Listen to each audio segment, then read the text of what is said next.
sorry.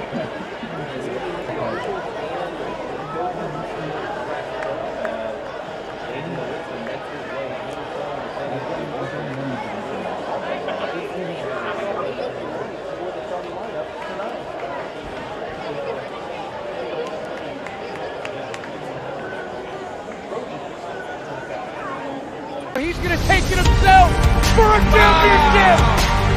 A double play wins it the Fraser. Turn it to the end zone. What a catch. McIntyre touchdown. Into the layup, goes at the buzzer. Wins it. The championship.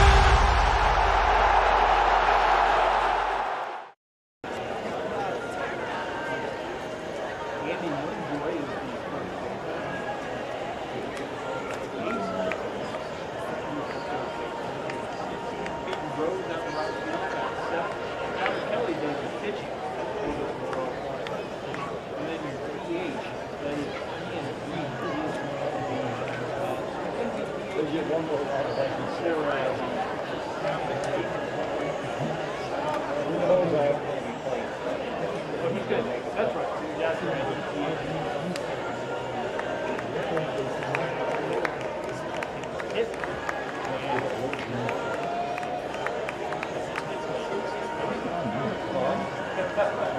It's a confusing situation, but you know, listen to the second baseman flying PA.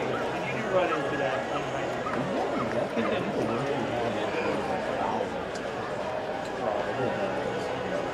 Did you believe that that was anyway, what I do know is St. Anthony's the home team. Their lineup is pretty similar to what you Angelo Ritz is going to do the pitching at second. Mark Green is the second. Third, on a red team. Powerful catcher. They're good hitters. Good Brady Hatt.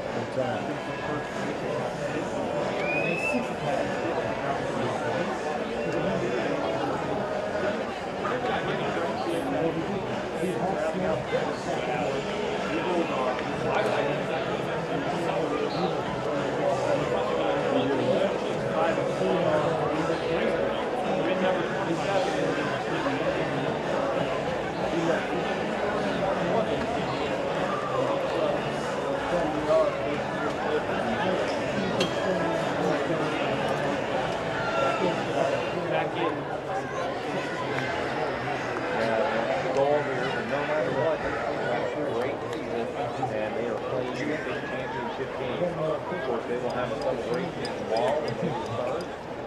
That will get underway with the parade. Now notice they will have a parade. They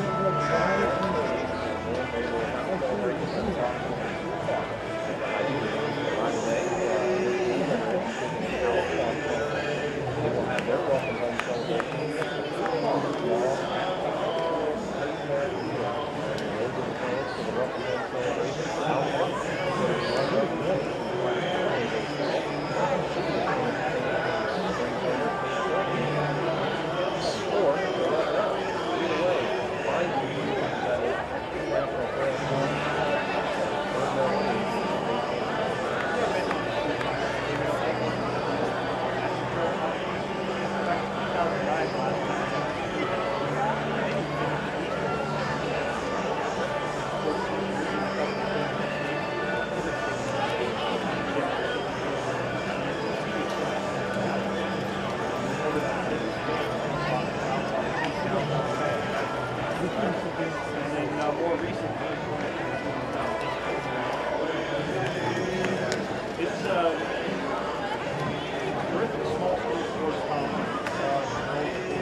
time. Since 1868, visit BC.com to learn more.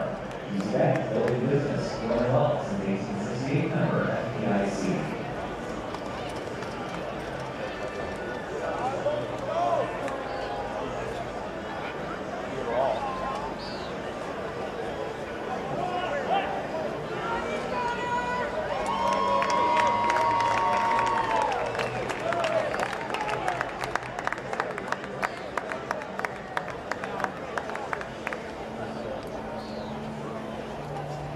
We've got a crowd mic that we'll crank up in the national anthem.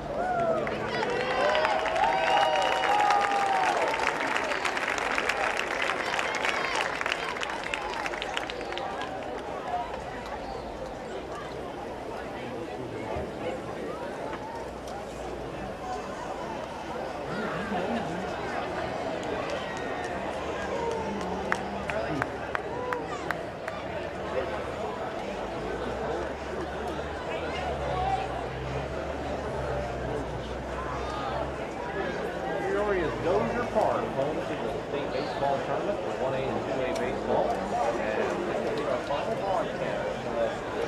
Fans, welcome to the championship game for the 2024 IHSA Class 2A State Baseball Tournament. On the scoreboard for this championship game, visitors will be the Trojans of Maroa, Forsyth. The Bulldogs of Effingham and the Effingham team.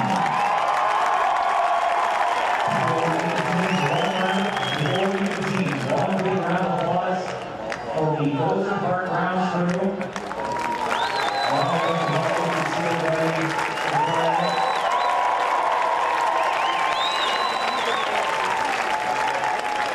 And now the teams for this championship game. The lineups are brought to you by OSF Healthcare, the official healthcare sponsor of the IHSA. First, the visiting team on the scoreboard, the Trojans of Maroa, Forsyth. The record 27-4. Head coach Sean Martin.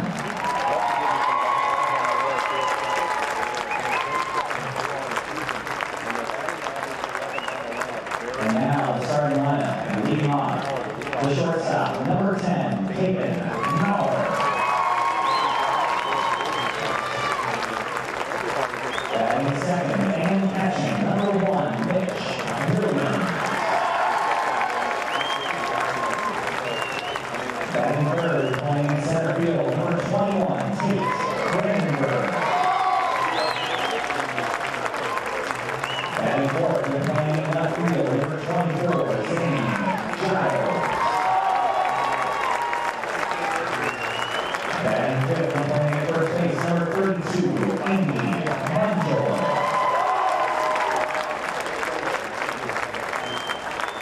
Batting sixth, the third baseman, number 13, Ace Giles.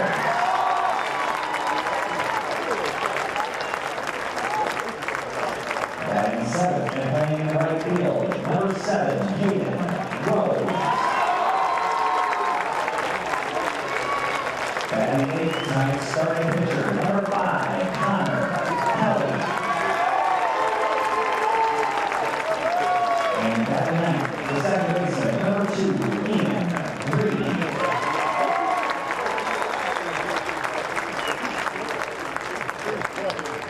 Now, the home team on the scoreboard for this championship game, the Bulldogs of Effingham and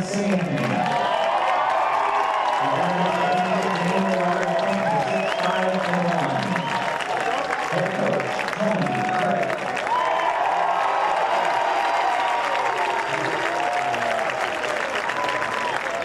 And now the starting lineup, leading off the center fielder, number 8, Bo Adams. Batting second, tonight's starting pitcher, number 2, Aiden Lawrenson. Batting third, playing at second base, number 16, Rock Peterday. Batting fourth and catching, number 5, Connor Bratke. Batting fifth, and playing at first base, number 18, Brady Patton. Batting sixth, the left fielder, number 13, Sam Link. Batting seventh, and playing at third base, number 21, Will Fearday. Batting eighth, the right fielder, number 11, Henry Brent. And batting ninth, and playing at third base, number 17, Max Kennedy. The rest of the Bulldogs, Effingham, St. Anthony.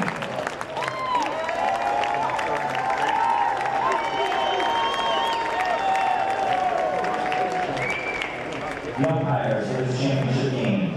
Behind the plates, from Canton, Fred Marriott. Along the first base line from Mount Sterling, Eric Brady. And along the third base line from Mount Sterling, Dave Phelps. Ladies and gentlemen, please direct your attention to the home plate area for a special presentation. Peoria has hosted the IHSA Baseball State Finals since 2011. Tim Cranford has volunteered countless hours as he coordinates our team hosts, arranged practice times at the local high school while the teams are in town for the state finals, and even during this delay, helped out the ground crew in getting the field ready for play tonight. The IHSA relies on hundreds of volunteers around the state who manage state series events and a variety of sports and activities. We couldn't conduct high-quality tournaments without their assistance. Volunteers like Tim contribute their time and talent to ensure our students, our schools, and our communities enjoy their time at the state finals and help create lifetime memories. The 2024 state tournament is Tim's final one as a volunteer. He will retire after this weekend. Please help us share our gratitude for Tim's commitment and dedication.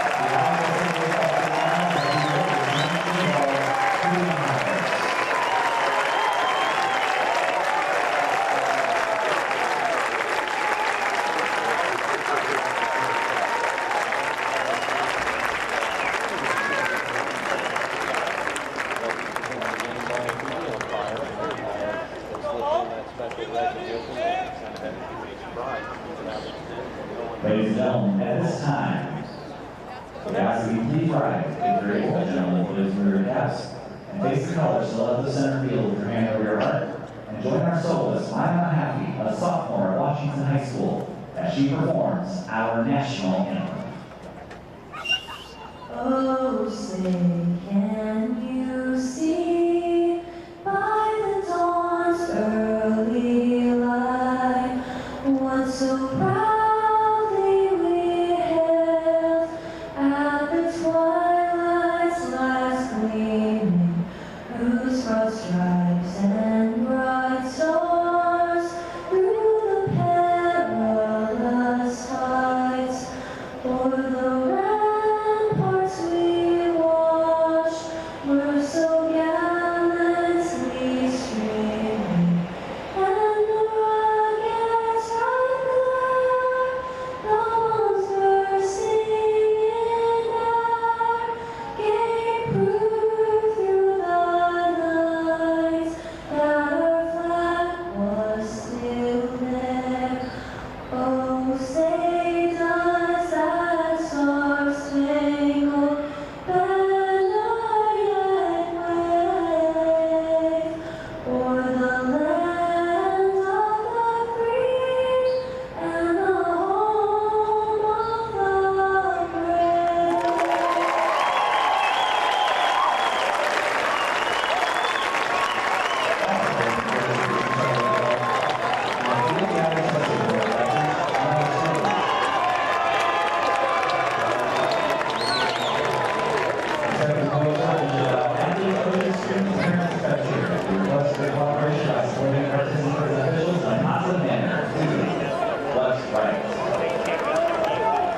From Dozer Park in Peoria, it is the boys Class 2A State Baseball Championship. And tonight it matches the 27-4 Maroa Forsyth Trojans. They'll be taking on the 25-5-1 Effingham St. Anthony Bulldogs. And hi again, everybody. Dave Bernhardt along with Hall of Fame coach Mark Lindo. These two teams got here by dominating victories in the semifinals, 11-1 for Maroa Forsyth the win, and a 12-1 victory for St. Anthony. Mark, there is offense galore on these two clubs. Hey, good evening, Dave. Better late than never as we get started. Dozer Park, 23 runs combined, 26 hits for these two potent offenses. We'll see if offense wins tonight or if pitching wins championships. We'll find out in the next couple of hours. 3-hour delay. We had heavy rain, really put a beating on this field. We are starting this game at about 10:10 here on a Saturday night, and we'll start it with Maroa Forsyth. Their batting order under head coach Sean Martin. It'll be Caden Maurer to lead it off. He's at short. Mitch Williams, the catcher, bats second. Center fielder Tate Brandenburg in the third spot. Cleanup hitter is the left fielder Zane Giles. Andy Munjoy hits fifth. It's at first base. Ace Giles at third base in the sixth spot. Batting seventh, the right fielder Caden Rose. Connor Kelly will be doing the pitching tonight. Ian Reed, the second baseman. Defensively for St. Anthony, the outfield of Sam Link, Bo Adams, Henry Brent. On the infield, Will Fearday is at third. Max Koenig, the shortstop. Brock Fearday, the second baseman. The first baseman is Brady Hatton. Behind the plate for the Bulldogs is Connor Repke, and the pitcher tonight, sophomore Aiden Laritzen. Hey, you're going with the young guy, 6 foot, 180, but his stats belie the fact that he's young. 7-0 on the season, a 1.21 earned run average, 52 innings pitched, only 35 hits allowed by Aiden Laritzen on the season. He's punched down 51 and walked 30 as Caden Maurer gets ready to step to the plate. We'll turn over the state championship call to the Hall of Fame voice of the IHSA. Here's my partner, Dave Bernard. Let's have some fun. You bet, Mark. All right, thanks, and we are set to go. It may have been a 3-hour delay, but that pales in comparison to waiting through the winter months, through the spring practices. And here we are in the final night of the Class 2A season. The crowd has been anxious to get this going, and Caden Maurer will step in for Maroa Forsyth. He'll take a strike on the first pitch. That one's up a little bit high. Maurer, he is an outstanding athlete, maybe the best three-sport athlete in the state of Illinois. Takes a big cut and fouls it straight back. Here in the early going, the Effingham St. Anthony fans cheering every pitch. Historically, for these two teams, 2 years ago, Maroa Forsyth was here. They finished fourth in Class 2A. It's been a while for the Bulldogs from St. Anthony. The last time they were here was in 2012, and they won it all that year under head coach Kenny Miller. Also pocketed a third place and a fourth place trophy in state baseball. Maurer looks at that pitch up high. We've got a full count in our first hitter. Maurer good at backing into the pitch count. He's only 5'6", 4 times reigning player of the year in his conference. He's a mighty mite. He stays alive as Laritzen working him up in the zone. Last night it was Caden Maurer. He went the distance. It was a 5-inning, 10-run rule game, an 11-1 win. Gave up just 1 hit on the night, 6 strikeouts. He's at short here tonight. 3-2 pitch off the fist to the second baseman. 1 hop. Brock Fearday with it. 1 gone. Good battle won by Aiden Laritzen that time because he got a big out in the leadoff man in Maurer.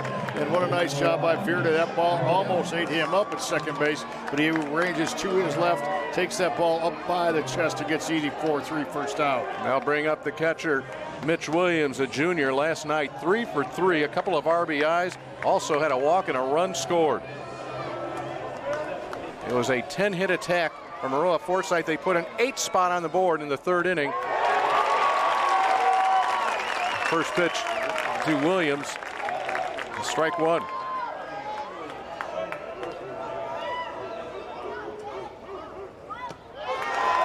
And the 11-1 victory came over Sterling Newman Central Catholic.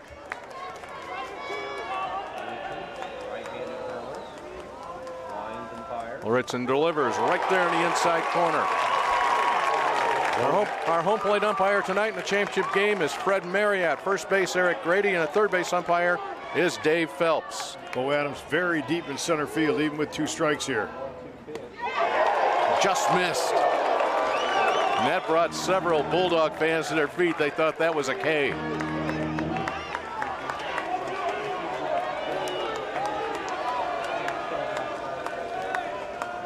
The 2-2. For the second batter in a row, we go to a full count. So with the delay, we're beginning this game a little after 10. Full effect of the lights, obviously. If it had been a 7 o'clock start, we'd be in dusk for a while.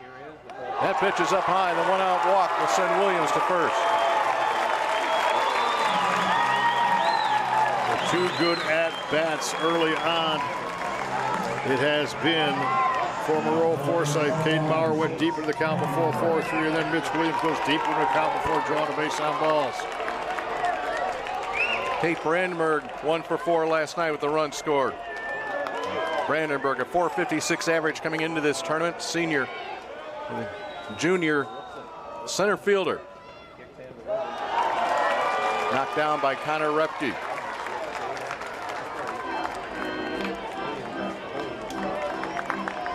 Maroa Forsyth does not run much. They do not bunt much. Head coach Sean Martin's been around 26 years at Maroa Forsyth, 28 altogether, 444 career victories.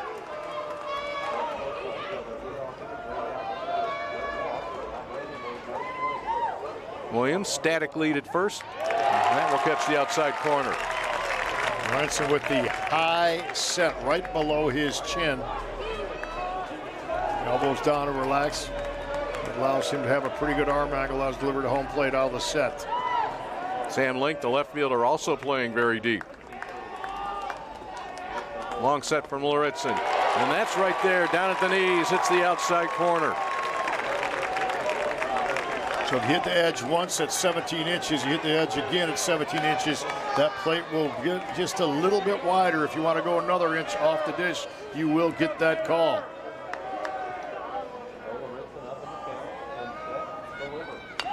Brandenburg taps it to third, just a little bit wide of the line. We'll do it again. Williams will go back to first. Brandenburg back to the plate. Zane Giles is on deck. And Repke, the catcher, was set out outside again. So that was a situation missing in the zone by Ada Lorenzen because they wanted that pitch on the outer third. It came right in on the hands.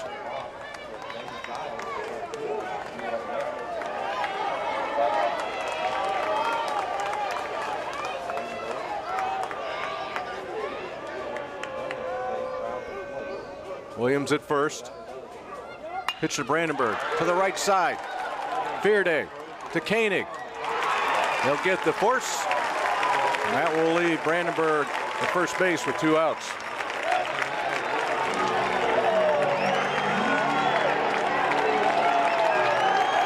Check that. We're going to call interference. So Williams going in on the double play ball, and it meets with much displeasure from the coaching staff from Maroa Forsyth. So an interference call on Mitch Williams technically completes the double play. What a way to close out the top half of the first inning. All right, so that's how it's going to be tonight. We'll go to the bottom of the first inning. St. Anthony, the Bulldogs will come to the plate. This presentation of the NFHS Network is brought to you by Academy Sports and Outdoors. Have fun out there.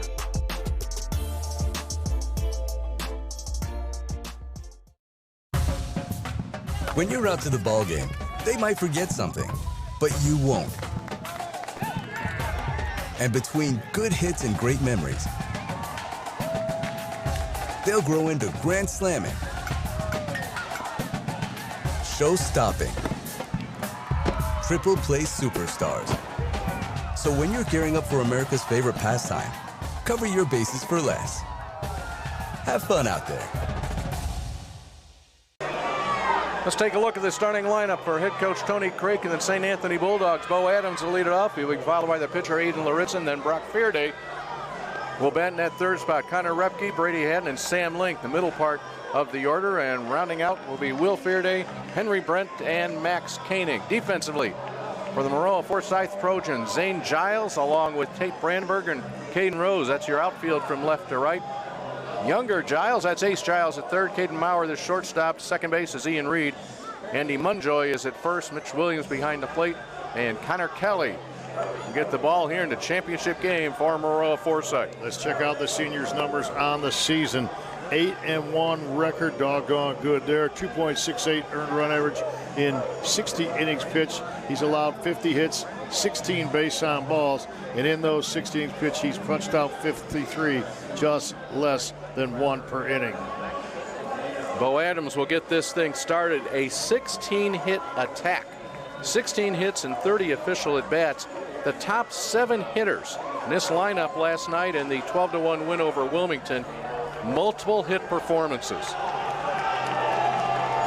Adams 2 for 4, scored a couple of runs. He'll play at Milliken next year, and he is indeed their table setter. You're talking about the 2 runs yesterday. That's what he's done for them all season long, is get the job done from that leadoff position.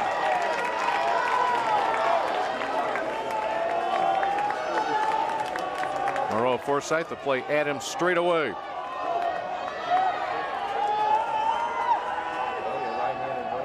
Corners are in.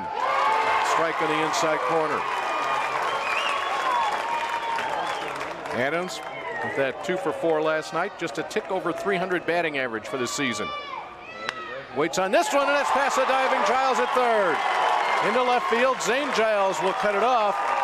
And just like that, the hits begin. After a 16-hit performance last night, Adams leads off the bottom of the first with a single. Boy, he pulled his hands right inside the baseball right there and just laced that ball past Ace Giles, and Giles was up knowing Adams has speed and possible drag bunt.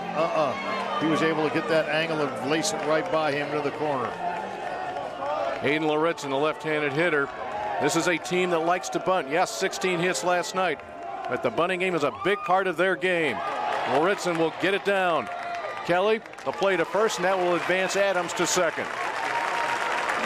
Good job by Loritzen. He showed early, got the barrel out in front, worked the top of the strike zone down, caught the ball with the bat, and gets the ball down to the turf and advances a runner. So they're executing perfectly thus far in this baseball game.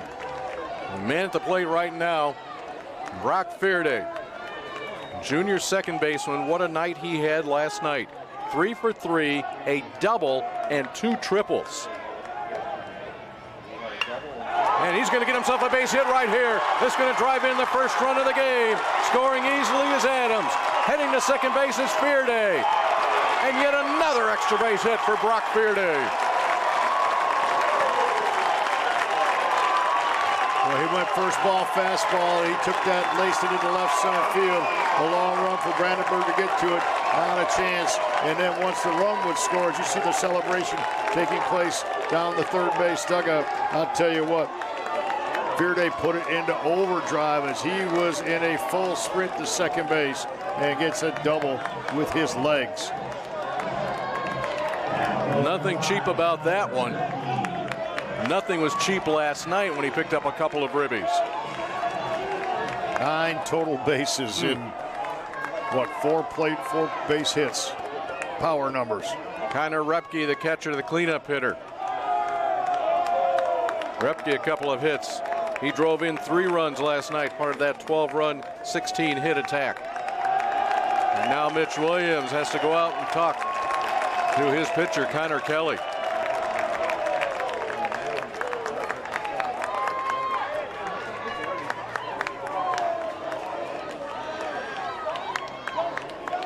St. Anthony started the season 18 wins, a loss and a tie. They closed the regular season at 2-4, but they have been dynamite here in the postseason.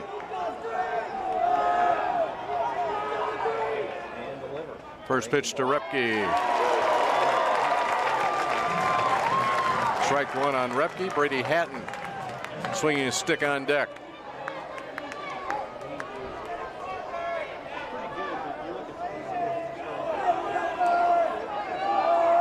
Fearday the lead at second. Repke chops it foul. Heads down near the machine that has been sitting outside the bullpen all day. That is a turf roller. A big green heavy machine. It broke down before our very first game today. And unable to move it, unable to repair it. And that is in the field of play. I like your descriptor, a big green heavy machine. That's what it is. Kelly ahead in the count, 0-2. Did he check it up? They will ask. He did. Maroa Forsyth fans not too happy about that call.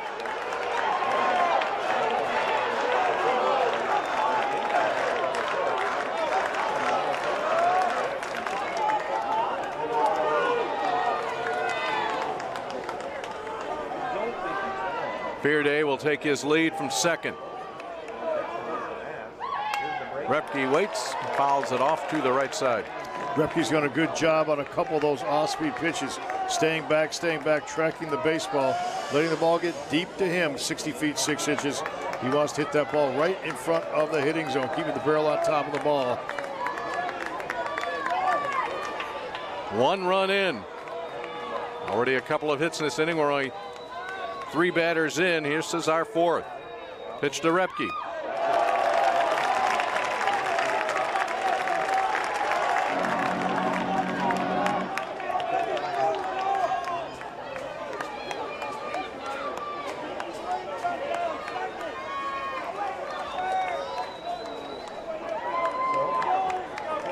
The fielder, Zane Giles, very deep for Repke. He rips it right to the shortstop, Maurer. And that ball was hit right in the screws.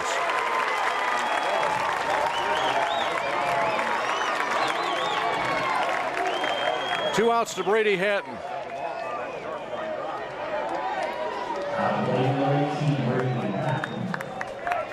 Brady Hatton started his career at St. Anthony as a shortstop, had a shoulder issue, so he moved to first base. That's pretty nice luxury when you can have a shortstop playing first base. Now, you know he's got the hands to field ground balls and good feet around the base. Key situation, coaches love to chart 2-out hits in scoring position. They have a chance to pick one up right here. Batting average in scoring position got to be around 320 for a high school player. Hatton waits on that one. Coach Tony Craik had to do a little dance to get out of that one. Tony Craik, a graduate of Teutopolis High School, went to Lincoln Land Community College and then also Eastern Illinois University. Defeated his former coach from Teutopolis, Justin Fleener, in the sectional championship. Also beat a T-Town team that had 3 of Craik's nephews on it. That was a 2-1 win. Straight over the top. Fastball misses. Justin Fleener's won a few ball games in his career at Teutopolis. He was been a regular here at the state finals. Hatton with 3 runs batted in last night. A couple of hits and 4 at-bats. Faces a 1-2 count. Rips this one. This ball is carrying to left center. This is going to reach the wall. Fearday will score easily. Hatton with a double and an RBI and a 2-run lead for the Bulldogs.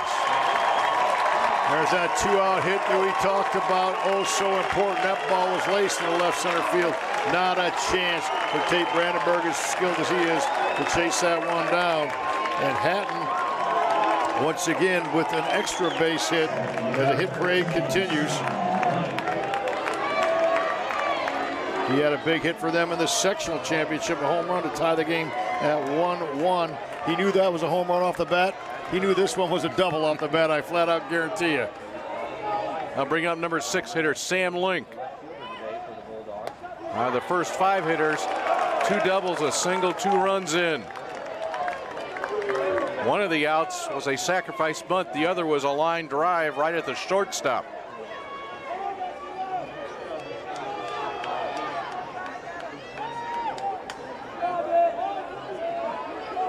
Sam Link, point guard on the basketball team at the plate.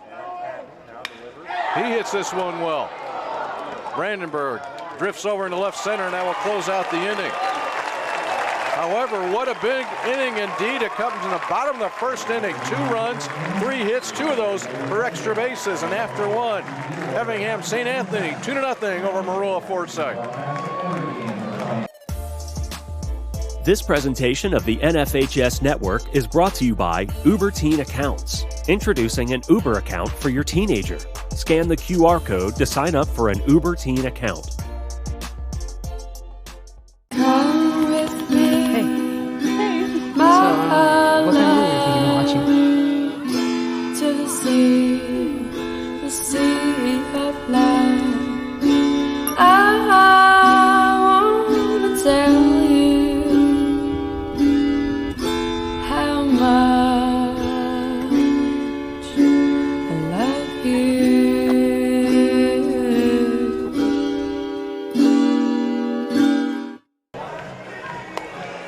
St. Anthony has put Maroa Forsyth back in its heels here in the early going. And now it's time for the Trojans to get their sticks up to the plate. It will be Zane Giles, Andy Munjoy, and Ace Giles. We get set to start the top of the second inning. Well, Zane Giles in his own right has been on a pretty good offensive output and throughout this tournament run as well. 3-year starter. He's had some clutch hits throughout the tournament and has been one of the offensive catalysts in this run to the state title game. Maroa Forsyth coming off a great football season in the fall, finished into the semifinals, losing to Wilmington, interestingly enough. And on the baseball side, a 13-game winning streak to open the season, then back-to-back losses in a span of 3 days to Monticello and Williamsville. And here they are at 27-4, down by 2. Giles goes after the first pitch from Loritzen. Giles has been tracking the baseball extremely well. Looking for a first ball fastball there. He got it, just couldn't stay on top of it. Giles 2 RBIs last night in the semifinal. That's coming off a 4 RBI performance in the super sectional. This will be fouled. It will get out of here and get on Adams Street behind the first baseline. Kind of quiet in downtown Peoria at 10:15 at night. Just getting a piece, a little bit of both catcher Connor Repke. I think they may have also caught home plate umpire Fred Marriott. As we said, this game was scheduled to start at 7 p.m. and we were actually rolling right on time. There was rain predicted here in Peoria all day, but that was yesterday's forecast. We got 3 complete games in. Started to rain a little bit about 6:15 in advance of this 7 o'clock game, and it really came down at 6:30. And this infield and outfield and warning tracks, a lot of water on it. And Giles will lead off the second with a sharp single to center. The hot stick continues. He's been hotter than a firecracker. That ball looking pretty big to him right now. He kept his hands back on a breaking ball. Laced that one right back up the middle and set the table for Andy Munjoy. Munjoy came into this tournament yesterday, prior to yesterday's ball game, with a 383 average, 1 for 3 last night.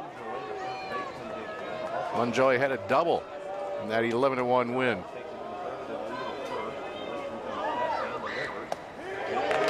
We'll look at a strike.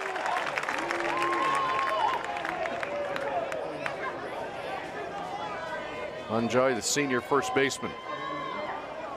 Middle infield double play depth. Koenig at short, Fearday at second. Very short lead for Zane Giles at first. Munjoy slicing, foul, and out of play. A lot of folks came out in anticipation of that 7 o'clock start. They were told actually at one point there'd be at least a 2-hour delay, so go ahead, leave, do whatever you want, and be back here for about 10 o'clock for a first pitch. And I did see a lot of fans did leave. A lot of them gutted it out. And I don't mean bad weather. The weather was decent once the rain had passed. It was just a matter of getting this field in condition to play. And it looks great. Dropping fast in right field. And it is down. Look to try to get a force at second. Close play. But back-to-back hits from Giles and Munjoy puts runners at first and second. Munjoy did not get all that. That ball was fisted into right field, but he has got such good strength that he was able to get that ball over second baseman Brock Fearday. Put the ball in play, you got a chance. And they have the first 2 on with nobody out. Something going to try to respond to the 2 that are already up on the board by St. Anthony. Ace Giles, the sophomore brother of the senior Zane Giles. Big night for the Soft last night. 2 for 3, a couple runs scored and 3 runs batted in as the Trojans coming right back after seeing a 2 spot put on the board the bottom of the first inning.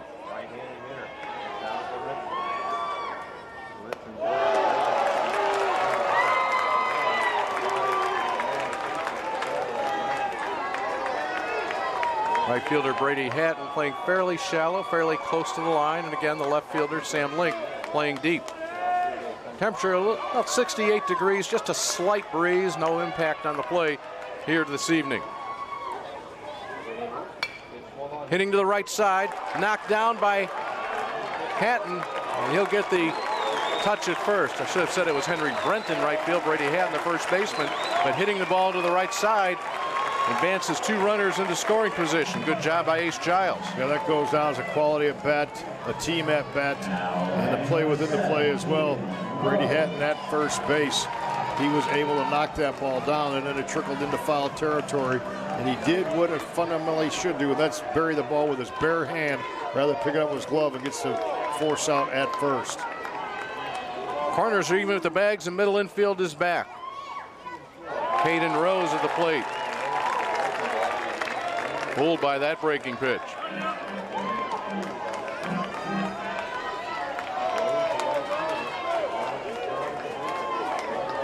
Rose, junior right fielder.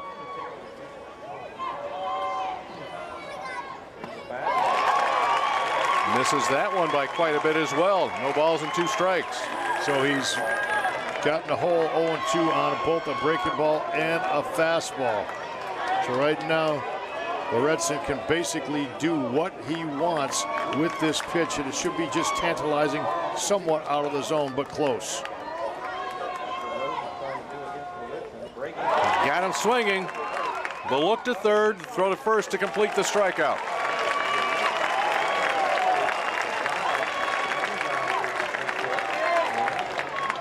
Big strikeout there with runners second and third. And now the pitcher, Connor Kelly, comes up. Yeah, you go back to that strikeout. Loretson threw that breaking ball down the dirt. And why is that important? He trusted his fine catcher, Connor Repke, to go down on his knees like he did to block that ball. And he was able to step inside, throw a strike after looking the runner back. Kelly hitting out of the 8th spot in the order. And he would not chase. Kelly, .329 average on the season. He had a hit and 2 at bats. And that 11-1 win over Newman Central Catholic.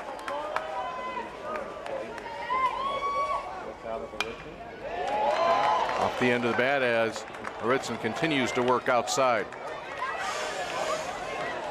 Connor Kelly is a pitcher. Well, he said he didn't want to be a pitcher. Here he is starting a state championship game. Didn't want to be a pitcher, but he pitched in the summer a lot. Been a relief pitcher most of his career, and here he gets a start in the most important game of the season. Yeah, he's glad he's out there right now. He's able to hold up, tantalizing pitch. Kelly in charge of the count now at 2-1. Now Kelly certainly can handle a bat, but you look at Bo Adams in center field, a fine center fielder he is. Surprised he's not a little bit more shallow and challenging. Kelly hit the ball over his head to score 2 runs rather than drop something in front. 2 balls, 2 strikes. Bo Adams threw a runner out at the plate last night.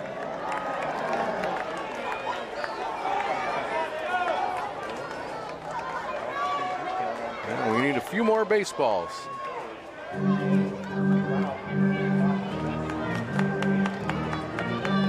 Fred Marriott, the home plate umpire, loads up on them.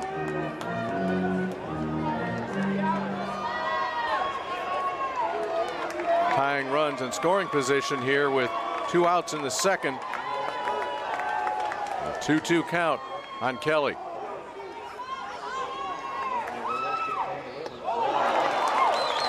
Three balls and 2 strikes.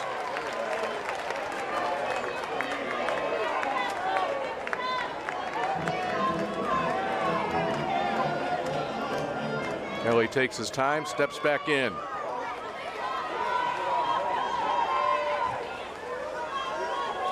Loretson, long look in. And that will load the bases with 2 outs for Ian Reed.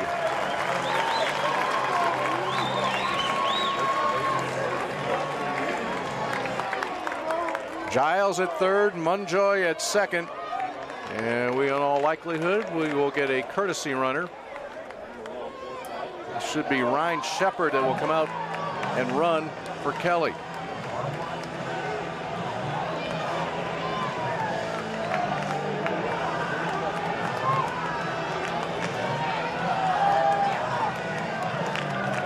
sacks filled for Ian Reed.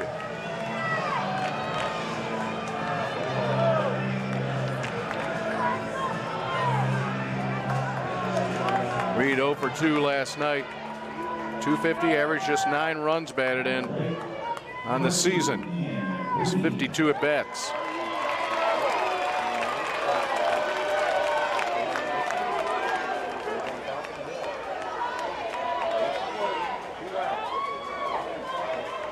Reed the slightly open stance. Luritzen delivers. Inside for a ball. Got a 9-hole hitter following a base on balls. Do you have him take a strike here? That's the decision right now that Sean Martin has to make in that third base coach's box.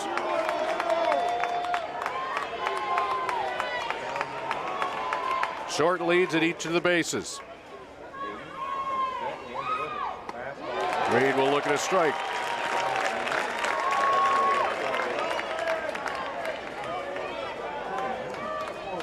Oh, you get a sense what a huge at bat this is, and we're just in the top of the second inning.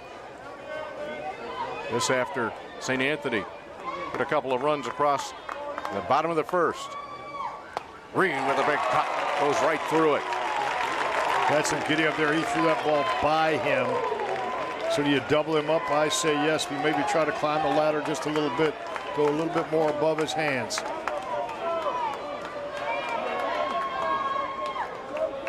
Luritzen, the sign, the stretch, the pitch. Got him swinging. And Maroa Forsyth will leave the bases loaded. First 2 batters reach, throwing a walk, but nothing crosses the plate. Through an inning and a half, it's a 2-0 St. Anthony lead.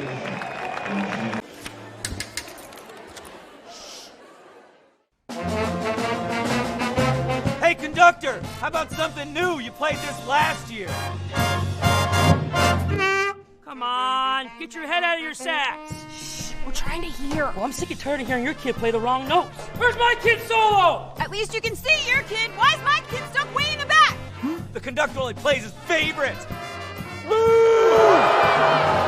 get her, not solo. You saying I did? Yeah, come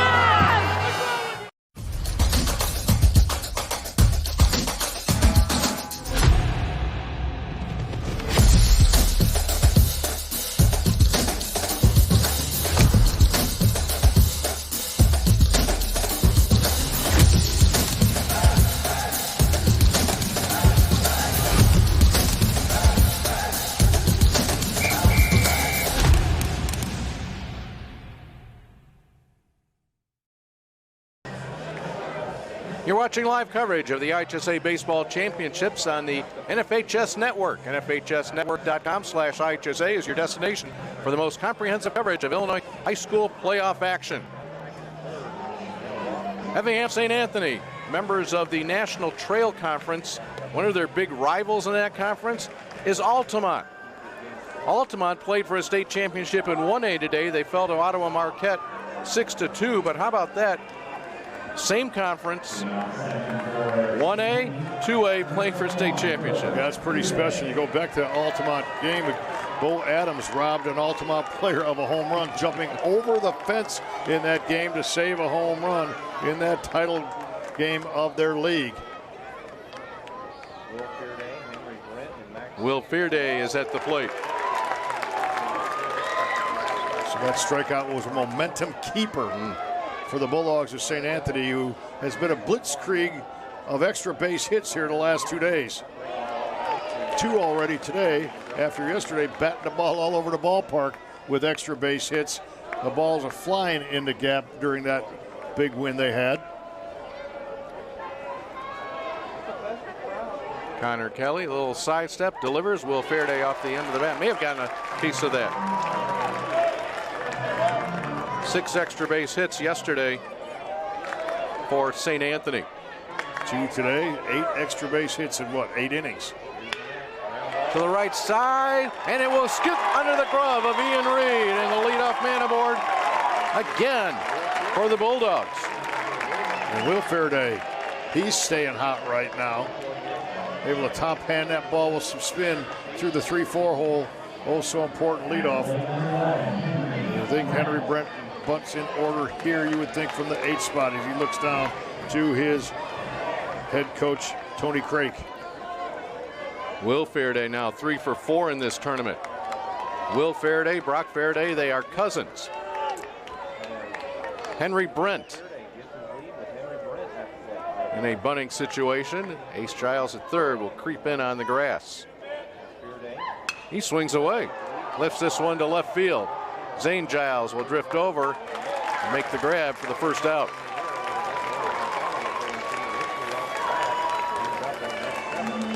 Bring us to the number 9 hitter, Max Koenig. Koenig, a 3-year starter. Shortstop, as Coach Tony Craig says, he's one of the top defensive shortstops in the area. One of the reasons why he is so consistent. And boy, you cannot undersell the importance of a consistent fielding shortstop. Yeah, and when you're a starting shortstop on a program like theirs, starting as a freshman, that says something about your prowess and your ability to throw some leather around a diamond. Faraday, decent lead over at first. And this ball spins, and it's going to go fair. And a collision, and that's going to be an interference call on the hitter. That was strange. Max Koenig ran into the catcher, Mitch Williams. That ball was foul for what, 20 feet? Yes. And then just had the spin to take it into fair territory. And St. Anthony fans are confused, but that was an outstanding call by Fred Marriott. Right away he made that call. His mechanics were good, as it was interference, because there is no doubt about it, Mitch Williams had a chance to go and make a priority on that play. We're in the second inning of this game. We've had an interference call on a double play, and now an interference call at home plate. How many times do you see bad interference? Not often. Only at 10:45 at a state championship. If you're watching this live, you understand what time it is. If you're watching it on delay or you come back in a couple years, I need you to set your clocks right now to 10:45 p.m. because we're in the second inning here of your 2A championship game. A 3-hour delay, field condition delay, put us in this spot. We're back in the top of the order now, and Bo Adams, he singled and scored in the first. Will Faraday the lead at first. That pitch from Kelly is high.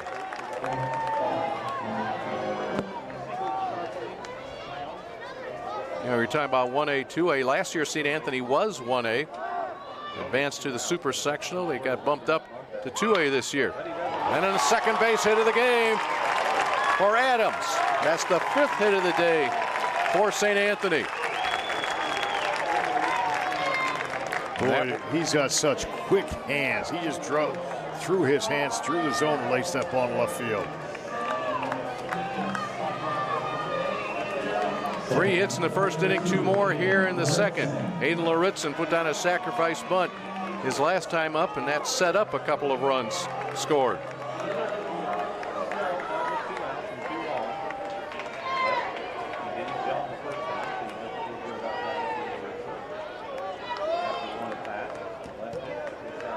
Shortstop Maroa will be the man to hold the runner on at second base as Kelly will step up. Zane Giles very deep in left field for left-handed hitting Lauritzen. Anything to left field will score a run here. No doubt. And the Bulldogs got a 2-out RBI hit in the first inning for their second run. Now they're looking to try to pick something up with 2 outs again with a runner in scoring position.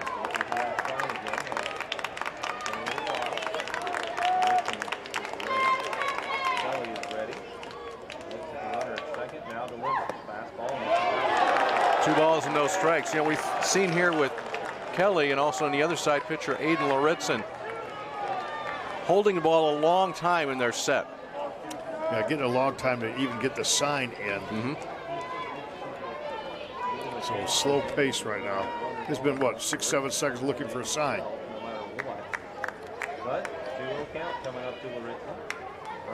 Pitch to Lauritzen. Misses 3-0. And you do not If you are Maroa Forsyth, do not want to see Luritzen down at first base. You do not want to see the bases loaded for the man in the on-deck circle. That's Brock Fearday.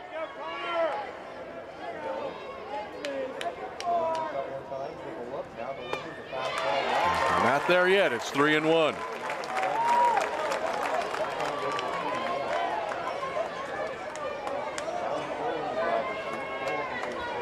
The early 2-0 lead here for St. Anthony, batting in the bottom of the second.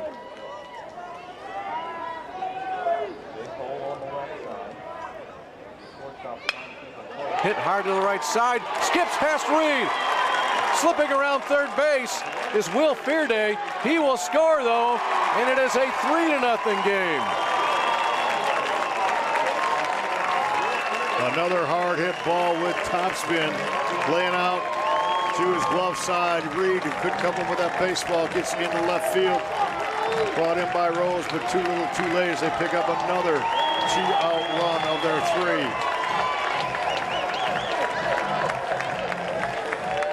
Courtesy runner Ryan Schmidt will run for the pitcher Aiden Luritzen.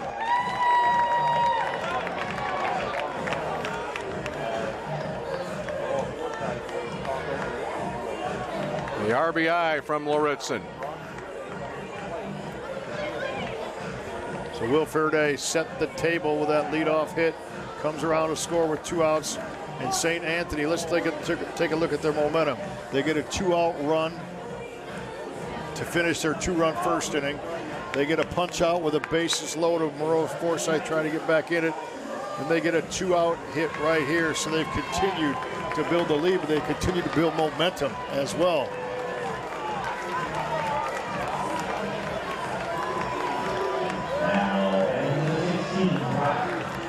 Runners first and third as Adams went all the way around to third on that base hit to right field. This couple of balls have gotten past Reed. He's gotten down and the balls just kind of jumped on him. Brock Fearday at the plate.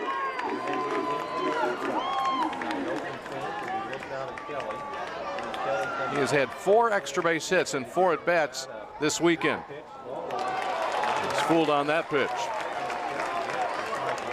I think he'll get a steady diet of slow stuff right now, the way he's been scalding the baseball and the way he approached that one. Lead stretched at first by Schmidt. Adams over at third. Here's the pitch to Fearday. I don't think anything fancy is going to be done here on first and third. You don't want to take the bat out of Fearday's hands. You know, if you did do something, if you did steal Schmidt, that opens up first base. But Fearday's got count to work with here. Ball and a strike.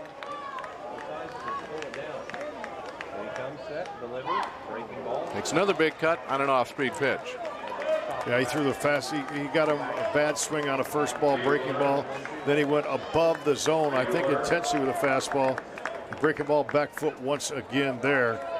I think he'd be wise to stay off speed. You don't want to hang a breaking ball, though. You better bury it and trust your catcher. Adams at third, Schmidt at first. This one is looped into short center field, and it will drop and scoop by the center fielder, Brandenburg.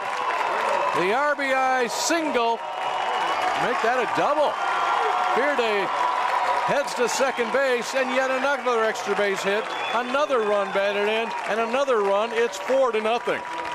3 2-out runs, and that was pretty solid in the zone, so Fearday takes advantage of it. Mistake in the zone by Connor Kelly on that particular pitch. I think he had him set up for something down and in and just was not able to execute that pitch.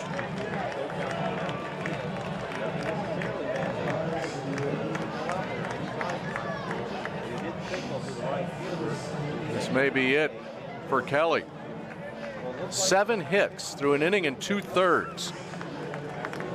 So that's 16 hits last night, 7 more, 23 hits in 7 2/3 innings. It's a hit parade for the Bulldogs of St. Anthony.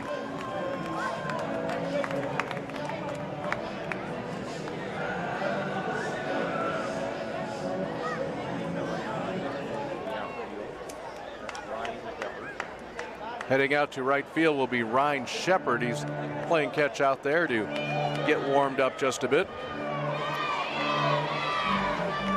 New pitcher will be Caden Rose, a junior. 4-2 record. 35 hits. There's 35 innings pitched, 29 hits in those innings. 11 earned runs, 20 strikeouts, or 20 base on balls, 34 strikeouts, an earned run average of 2.20 for the left-hander.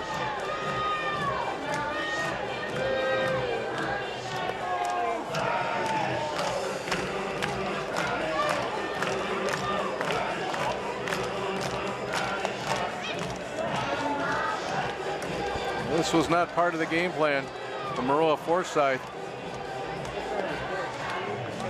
Basically get to your bullpen this early.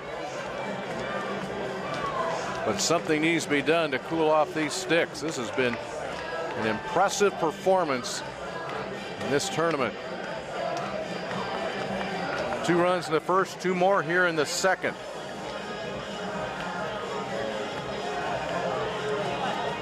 Three of the 4 runs have come with 2 outs with base hits with runners in scoring position.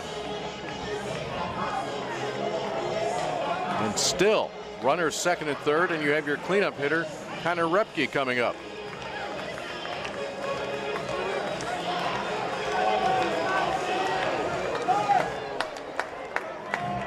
Situation, 2 outs, runners second and third, 2 runs in. Caden Rose, the lefty. Looks to get out of this with minimal damage. And right now, 2 runs is minimal. Repke lined out hard to the shortstop. 1 inning ago.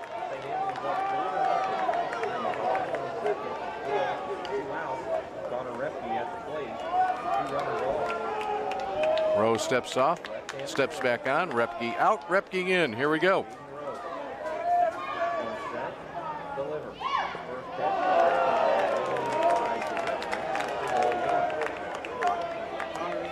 Repke has a lot of green to work with in left field.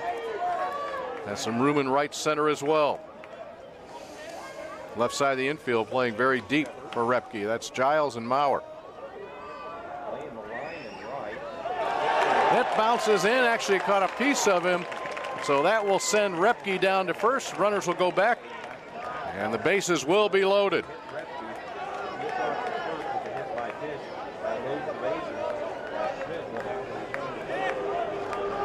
So if we're going to report like we should and state the facts, this is a huge at bat right here. No.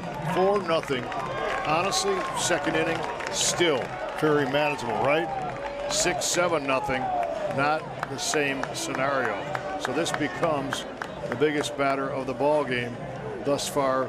You go back to the second inning where Maroa Forsyth left the bases loaded. That was the first key situation, and this one will be the difference in a competitive score versus a big score differential here early on. And that very important hitter is Brady Hatton.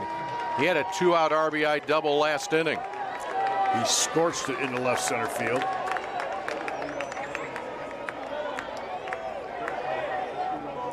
Rose from the windup.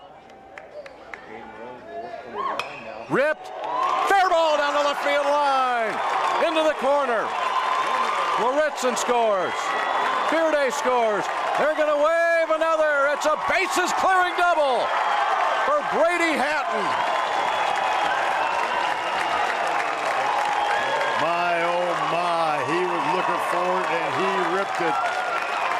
And we talked about that being the key at bat. And it certainly was for Brady Hatton, who's got 4 RBIs now. All with 2 outs, and they've scored 6 of their 7 runs with 2 outs. How efficient and exciting has this offense been? This has been an absolutely amazing performance by the Bulldogs from St. Anthony. A 7-0 ball game here with 2 outs in the second, and what do we have? 4 of those 5 runs scoring with 2 outs in this inning. Yes, and 5 of the 6 or 1 in the first inning. You're right. Unbelievable the way they're hitting the baseball. 16 hits yesterday, 8 today already. 9th batter comes to the plate, Sam Link. Bounces out to Maroa. His throw across is good, and that will close out this inning. However, 5-run score. 4 more hits. It is 7-0 after 2 in your Class 1 2A state championship. When you're out to the ball game, they might forget something, but you won't. And between good hits and great memories, they'll grow into grand slamming, show-stopping, triple play superstars. So when you're gearing up for America's favorite pastime, cover your bases for less. Have fun out there.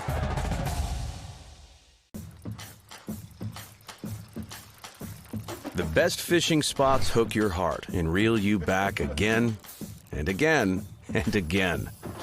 Whether the bucket mouths are biting or the tall tails are flowing, it's always a good time. Anyone, anywhere can get fishing for less. Have fun out there.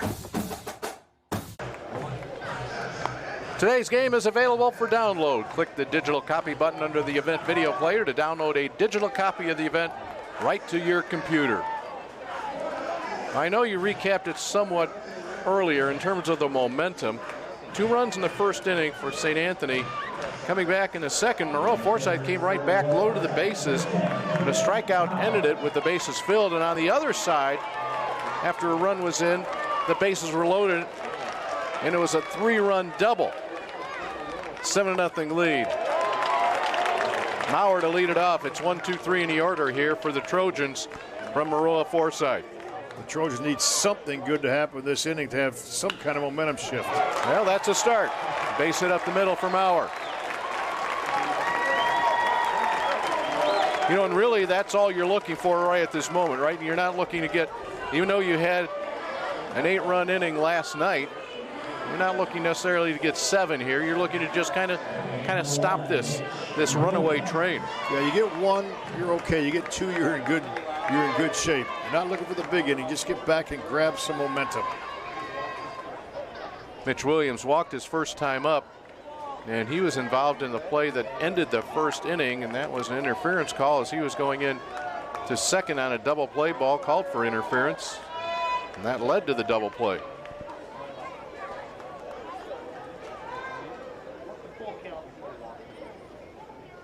Lauritzen hits the outside corner.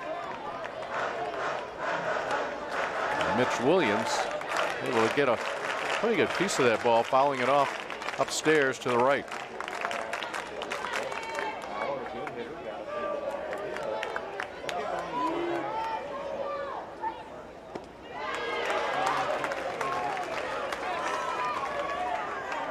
Aiden Lauritzen, just a sophomore, 6'1", 180-pounder.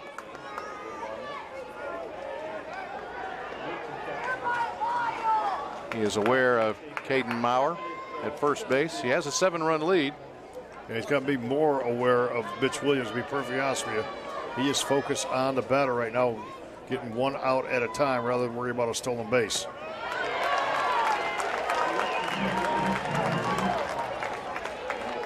Earlier today, third place game in 1A, Rout shut out Gibson City Melvin Sibley 3-0, and that was in advance.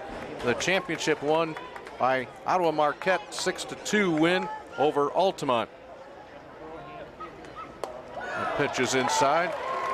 Once we move to 2A action, Wilmington knocked off Newman 4-2. Wilmington Wildcats end their season at 28-2 and a third place trophy. 3 balls and a strike to Williams.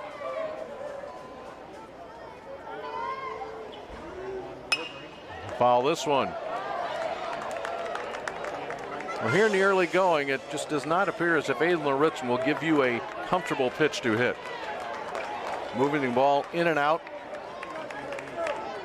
As well as up and down, he has. He's pitched to all 9 spots of pitching and hitting. And that's gets upstairs, and for the second inning in a row, Maroa Forsyth has put the first two batters on base. And it's a third walk in 3 innings for Luritzen. And he had walks coming in. He had 30 walks in 52 innings, so he has had some trouble at times being consistent in the zone. Tate Brandenburg wiggles that bat.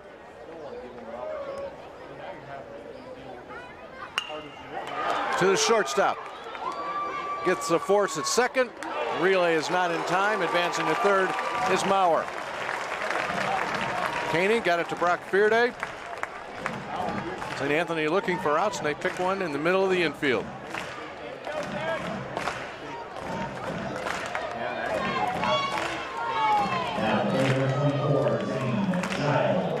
Zane Giles singled his last time up. He led off the second inning. He was stranded at third.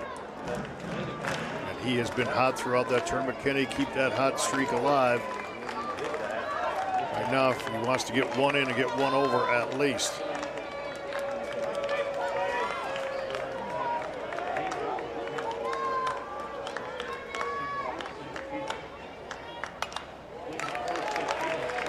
Good cut by Giles.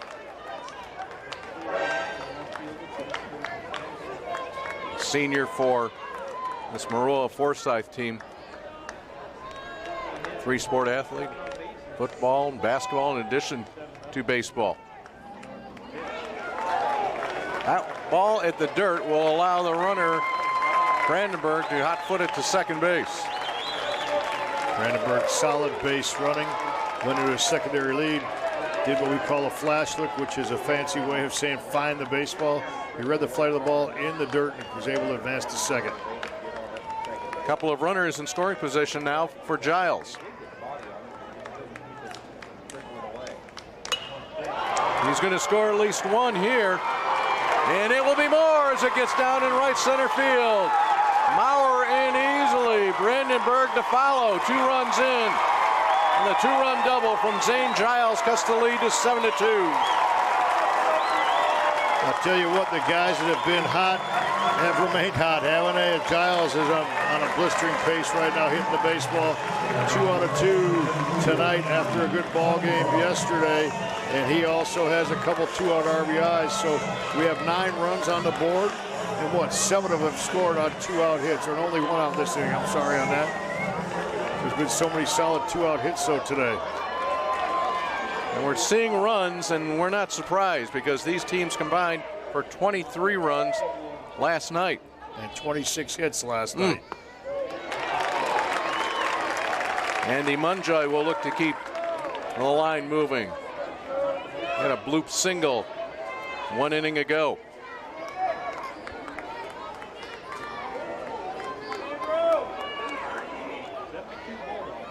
Lead at second is Zane Giles. Munjoy hits this ball right in the nose. Coming on hard, center fielder Bo Adams going to throw behind the runner, and back in time is Zane Giles. Nice play by Adams. Good read by Zane Giles to get back.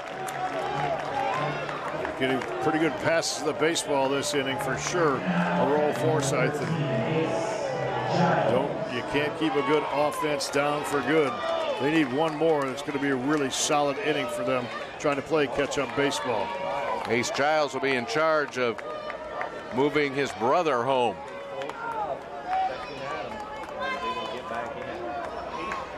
Ace off the knob just a bit. Look at ball 1. Ace Giles took over Zane Giles' spot at third base. It isn't like he pushed him out or beat him out. The plan was to move Zane to left field. That's where he will be playing in college.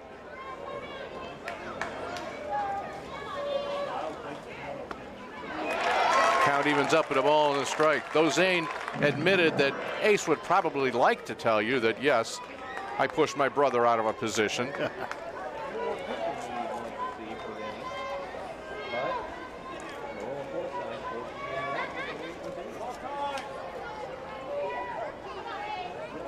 Luritzen, the look in, the look back, the look in, the look back, and the pitch.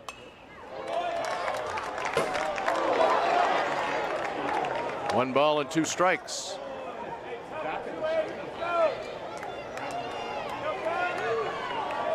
"14 times this year, Maroa Forsyth has scored double digits. So you can't keep this offense down. That's 14 out of 31 games, almost half. 1-2 pitch. 2 balls, 2 strikes to Ace Giles. 317 hitter for Giles.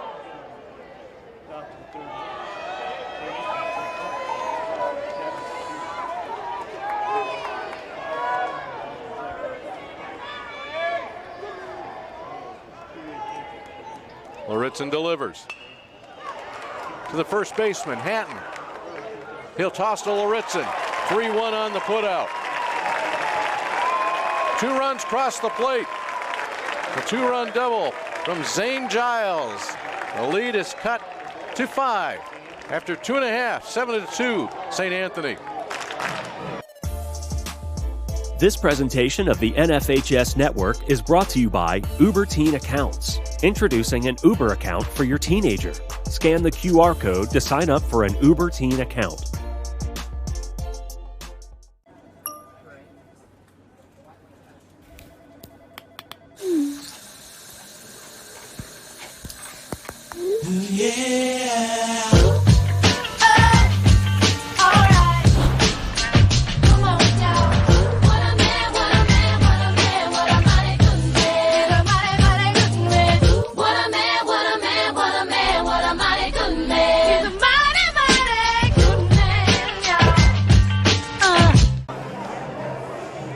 Today's game is also available for all subscribers via the NFHS Network Live mobile app for Apple and Android devices. Download the app from the Apple App Store or Google Play Store today to start watching live games wherever you are.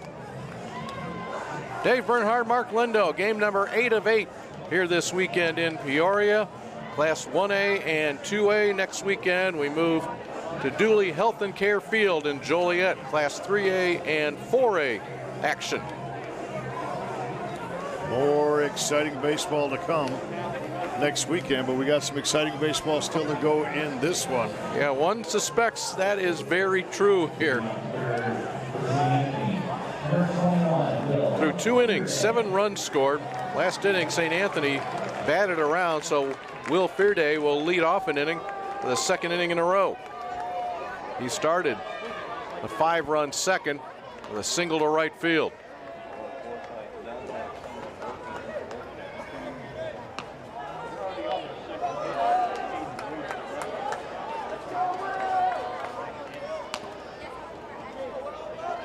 Caden Rose facing his 4th batter as he came out in relief of Connor Kelly.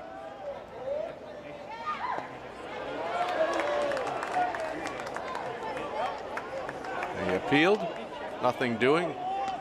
Fearday held up. 7-8-9 here in the St. Anthony order. Fearday, Brent, and Koenig.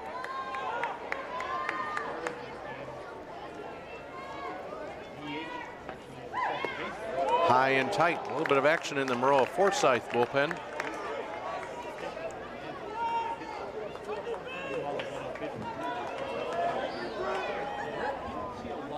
Good count here for Fearday to work with. But it's 3-0 now. Ian Reed getting stretched out down the right field line. Reed, the second baseman, or the starting second baseman in this game.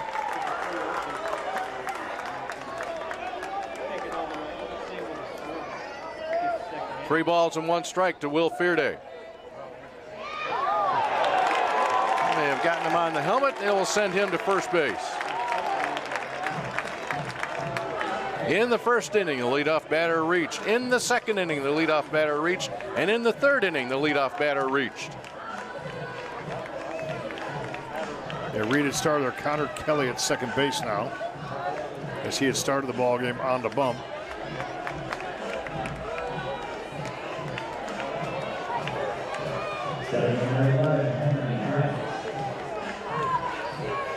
Henry Brent flew out to left field, his only other at bat tonight.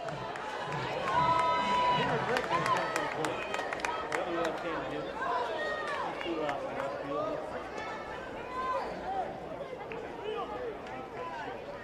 Henry Brent, one of those guys, great teammate.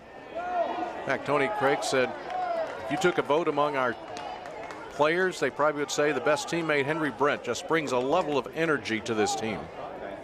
And every team needs somebody. You have good teams have to have quiet leaders, leaders by example, and some verbal leaders. Brent didn't care for his swing there. Taps a little bit of dirt out of his spikes. We had a lot of rain here. It came down in a hurry. Didn't last too long. It was a deluge. It was. It was. Runner goes, pulled foul into the bullpen, snagged nicely down there. And he hit that ball right down by the tarp. And so people are saying, well, if it rained, where was the tarp? But what happened is the field was getting ready literally for play in infield. Then the storm came from nowhere. And basically it was flooding the field before you had a chance to get tarped down. Well, it's been cloudy most of the day. And yet when you check the radar, and literally we were checking the radar when the rain really came down hard, it showed that the storm had passed. So they actually tried to take the tarp off, started to take it off, and it came down so hard, then you don't necessarily want to cover a field, obviously, when it's wet. And luckily enough, we're able to play this game because the storm passed quickly. Waiting on it, popping it up. Back here behind home plate. Giving chase, Mitch Williams. He has to just watch it bounce up the aisle. So they were caught between a tarp and a hard place. Oh, sorry. Couldn't resist. You had 3 hours to work on that. Well done. Jeez. Let me mark that one down. Linda won, Bernhard nothing. Henry Brent still working it up there at the plate.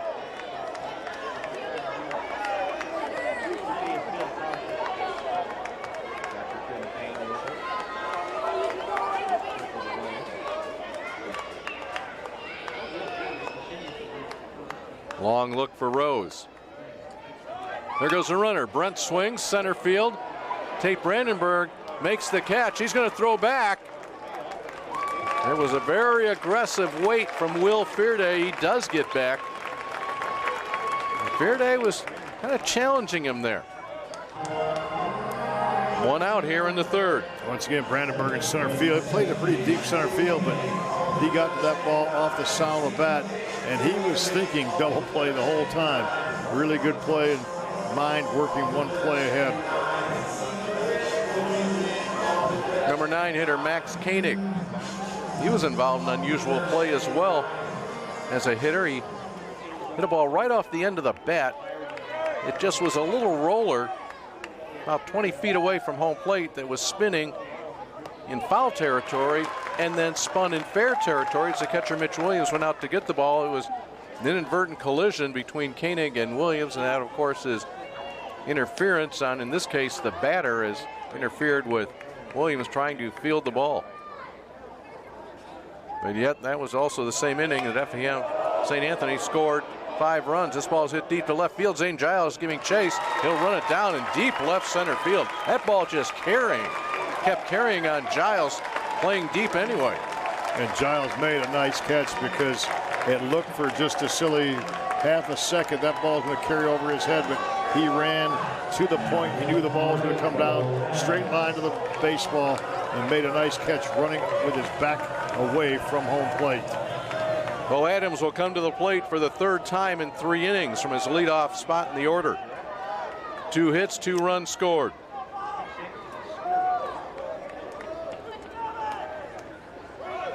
Fearday running at first. The throw down, stolen base, ball into center field. Fearday will stay right there. Good jump by Fearday, who went on the leg move, and that was a win-win situation for St. Anthony's, because if Fearday gets the steal, you're in scoring position with 2 outs. If not, you got your table setter leading off the next inning. So that was a really good opportunistic approach to the run of the bases there. Only the 7th stolen base of the year for Fearday. Adams hits this one high in the air, and it will Get back about 4 rows. Again, bounces right up the aisle.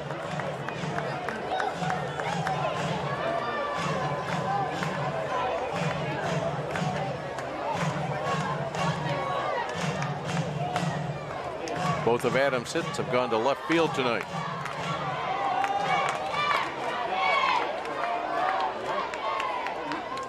Looking at a 1-1 count. This one is ripped through the 5-6 hole into left field. Being waved around is Fear Day. Here's the throw. Safe. Tough hop for Mitch Williams to handle. Tony Craik aggressive on the wave. It was a good throw from Zane Giles, but yet another run crosses the plate. Another hit for Bo Adams. 3 out of 3. If I sound redundant, justifiably so. There's another 2-out RBI hit. So of their 8 runs, 6 of them, I believe, have come with 2 outs. That's how important that stolen base was. Really fine throw it was by Zane Giles, but just kind of one-hop Mitch Williams, who couldn't come up with it as the ball had beaten the runner to home plate. That stolen base leads to that run. Aiden Laritzen, he had an RBI single his last time up. 9 hits through 2 2/3 innings for Effingham St. Anthony. 8 runs on 9 hits.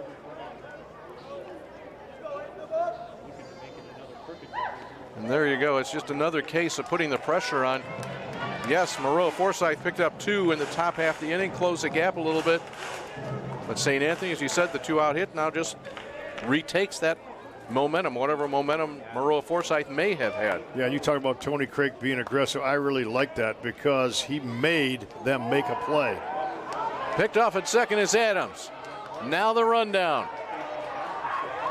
Adams, a little bit of a slip, and they'll chase him down. Bo Adams looking to steal. Instead, picked off, and that's how this inning ends. But Adams gets that RBI single and adds another run to the total. We've played 3 complete innings of your 2A championship ball game. St. Anthony has scored in each of those first 3, and they lead it 8-2.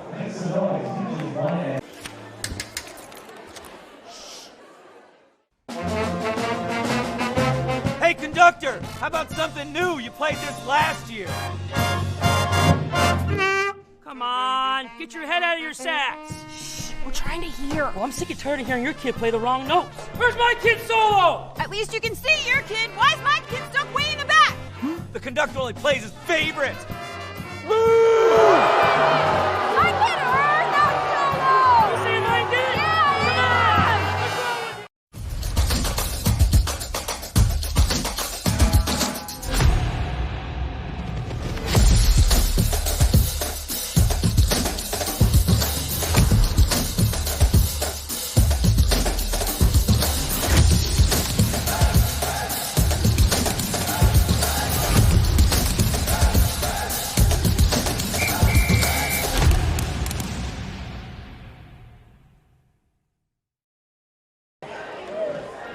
Welcome back to Dozer Park. Checking the time, 11:20 p.m. on Saturday, June 1st.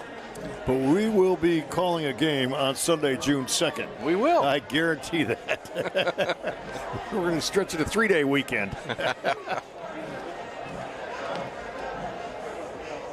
No, and it's the thing that's really interesting about that is all week when you check the forecast for this weekend, it said, okay, 70-80% chance of rain pretty much all day in Peoria on Saturday, and never really happened. Our first game today that started at 10 o'clock, a little bit of drizzle early, played through that, got a little sunshine in game 2. Things were looking good game 3, and we were ready to roll. It was 7 o'clock first pitch here until the rains came and pushed it back to a 10 o'clock start. Caden Rose to lead things off here. They'll face Aiden Laritzen at 7-8-9 in the Maroa order.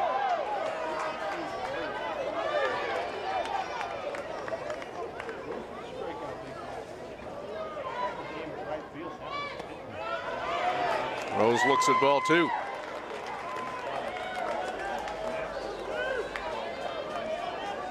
Rose, the first of 2 strikeout victims for Laritzen tonight. 3 balls and no strikes. Connor Repke just have a little chat with Ritz and say, hey man, we got your run. Let's keep the leadoff batter off base.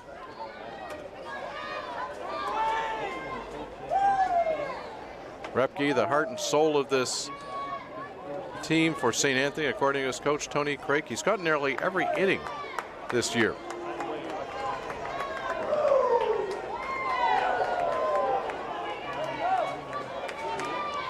Rose will have this bat on his shoulder for this pitch. 4-pitch walk starts the inning.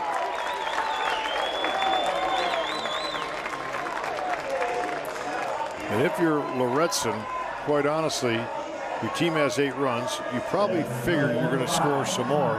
And the only thing that can be your enemy is free passes right now. And he has walked 1 batter per inning here.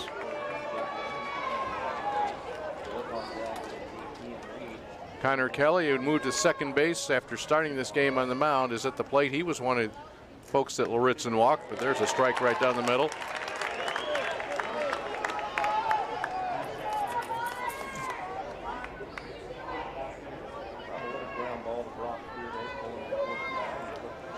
Short lead at first from Rose. Right there in the outside corner, quickly 0-2.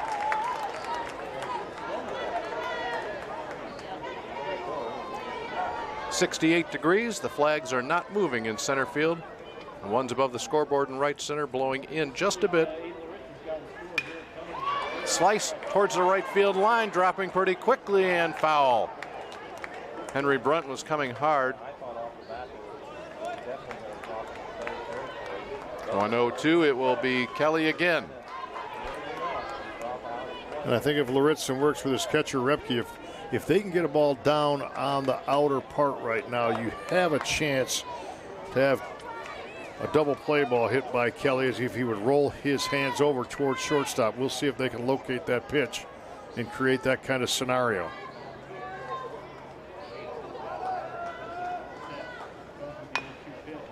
Little excuse me swing. They'll get the force at second. A good move by the first baseman Hatton. And you could see just the way Brady Hatton had the footwork, had the arm that a shortstop would have, and that's where he was his freshman year. They get the force at second. Now, he first went to second. My thought process was, you can't make that play. You got to easy out at first, take the out instead of a tough play, but he knew what he was doing, knew his own ability, and stayed within himself. Tapper in front of the plate. Repke up with it. He'll go to first. Now we'll push Kelly to second. 2 outs, top of the order, and Maurer. Boy, Repke came out there cat quick as he was able to read that ball right in front of him, got up out of his crouch, buried that ball into the dirt with his bare hands, cleared the base runner, threw a seed to first base. Really solid play by the leadership that he shows for his team. Maurer tonight, 1 for 2, scored a run. One of the 2 that came home on Zane Giles, 2-out double. Runner in scoring position for Maurer. So important as you have a catcher Repke who's a senior, been around, a gray beard if you will for that team, really helping big time this pitching staff, but especially the likes of the sophomore Aiden Lorentzen that can count on his senior catcher.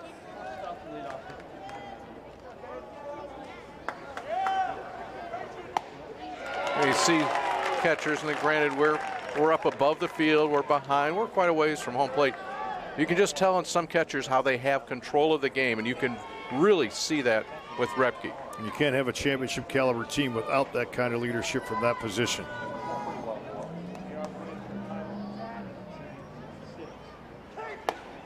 Count goes to 2-1 to Maurer.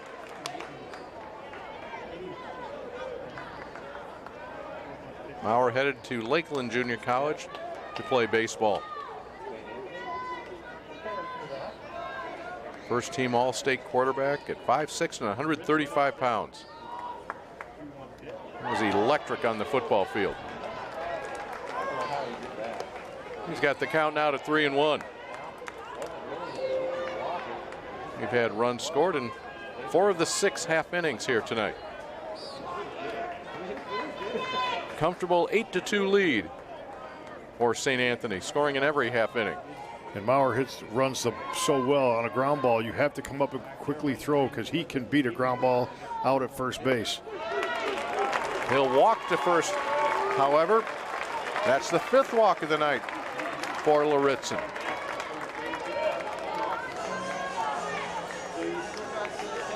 You know, so 5 walks in 4 innings, you say, well, this guy's in trouble. And he left the bases loaded in the 2nd inning, gave up a 2-out double, but beyond that, he's kept his team right there and kept Maroa Forsyth off the board.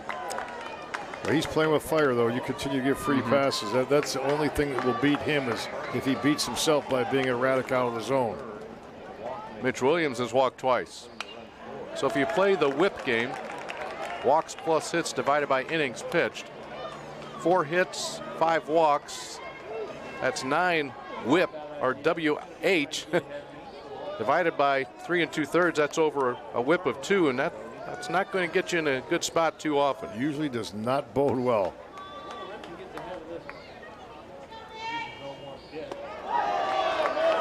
Inside on Williams.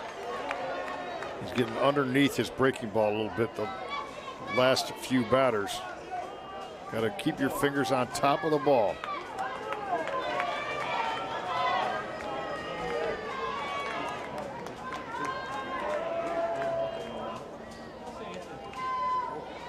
Look to second twice.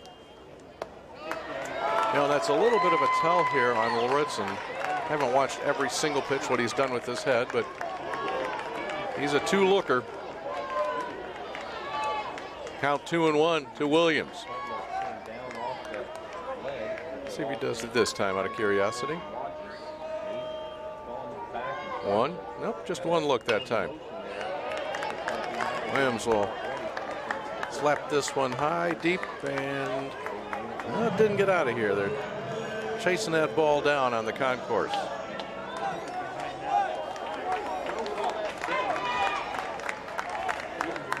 Maroa Forsyth looking to match the run that St. Anthony scored in the bottom of the 3rd.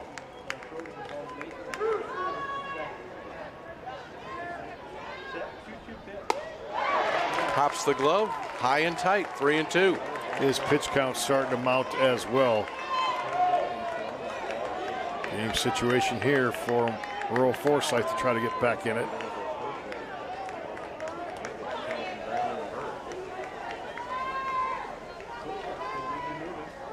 Three balls, 2 strikes. Big gap in right center field. And that's where this ball's going. Maurer will score easily. Rounding first, big turn, slamming on the brakes is Mitch Williams. Maurer slides home, and there is the matching run. It's 8-3. How about the speed that Maurer showed?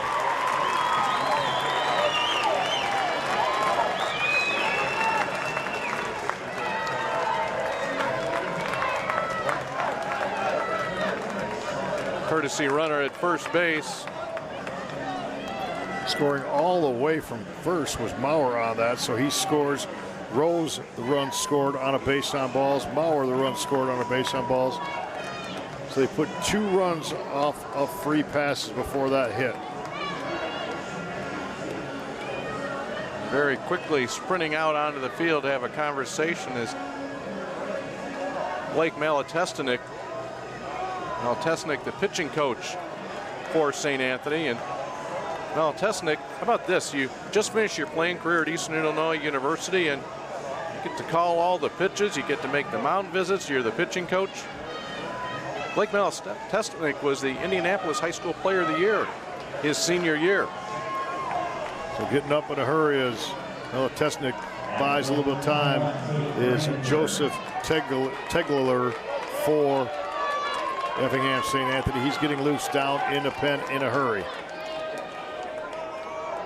Couple of RBIs for Williams. Oh, and that gets Brandenburg right in the helmet. Pop that helmet off his head. I'll check him as he's a little bit dinged walking down the line right now.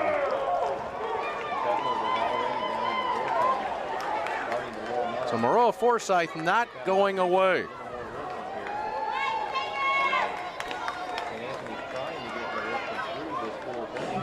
Lauritzen really struggling here.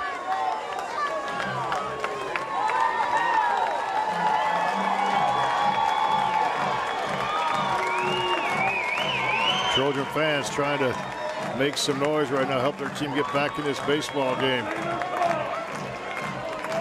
So they get a couple 2-out runs. That's been the storyline of this game. Still talking to Brandenburg down there at first. Ryan Shepard and Caden Maurer scoring on a single to right field by Mitch Williams.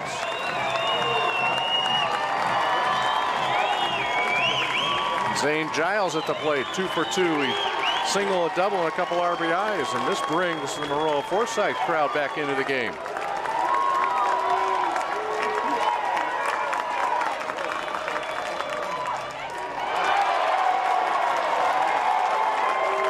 Well, the combo of the 2 RBI single and the hit batter has energized this crowd to our right.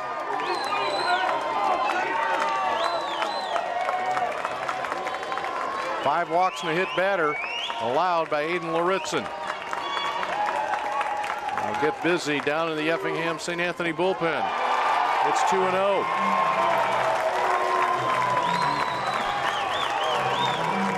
Two walks, a hit batter, and a hit here in the fourth. Joseph Tigler trying to get warmed up in a hurry. Yeah, he's really right up out of the stretch. He's really getting it going now.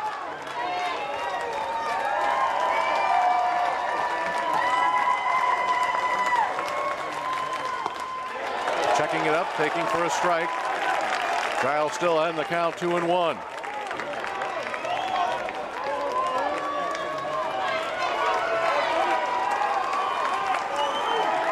Williams the lead at second. Brandenburg at first.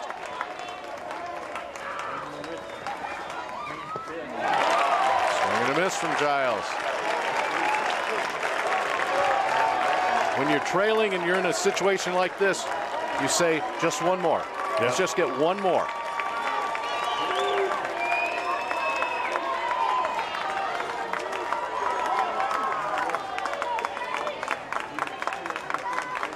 The 2-2 pitch. Giles hits it hard. A little flip to second from Koenig to Fearday. But 2 runs cross the board. 2 big runs. Trojans staying within striking distance. They cut the lead to 4. It's 8-4 as we are halfway home in your 2A championship. This presentation of the NFHS Network is brought to you by Academy Sports and Outdoors. Have fun out there.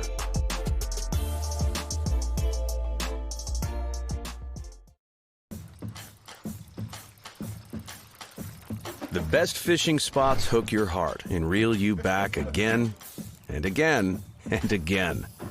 Whether the bucket mouths are biting or the tall tails are flowing, it's always a good time.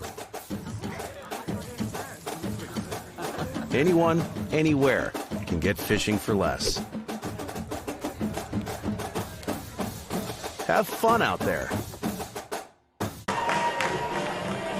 High school sports fans, never miss another game. Become a subscriber to the NFHS Network to watch live event coverage, game replays, and highlights from high school sporting events from across the country. Millions of athletes, thousands of games, one destination, NFHSnetwork.com. We are high school.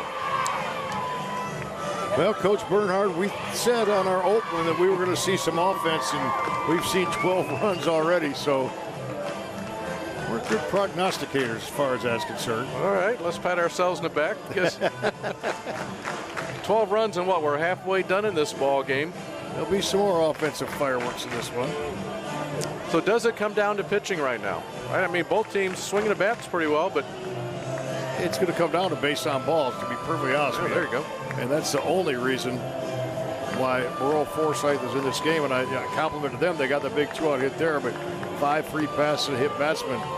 St. Anthony's pitcher in this particular case gave too many free passes. There is no doubt about that. Aiden Lorenzen would like to have some of those back. After the pickoff closed out the bottom of the third inning, Aiden Loretson will come right back to the plate. He was there when Bo Adams was picked off.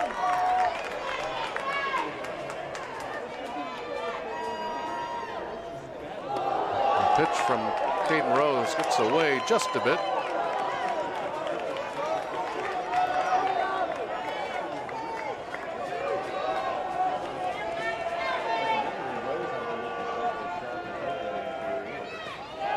Loretson looks at ball two.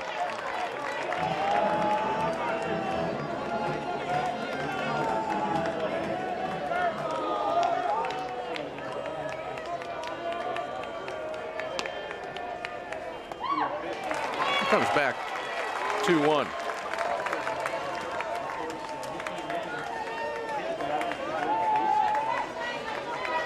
Eight runs, 9 hits, no errors for St. Anthony. 4-5-0 for Maroa. And for the 4th straight inning, St. Anthony will have their leadoff batter reach base. This time on a hit by pitch. And as you and I were just discussing, it's free passes will be a base on ball hit batsman that will cause the most damage and be a big part of the outcome of this baseball game still to come. Ryan Schmidt comes back into the game to be the courtesy runner for Loretson once again.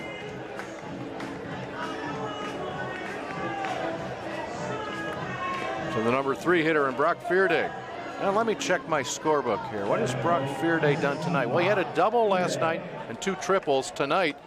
Oh, 2 doubles and 2 runs batted in and 2 runs scored. Unbelievable run going. Yep.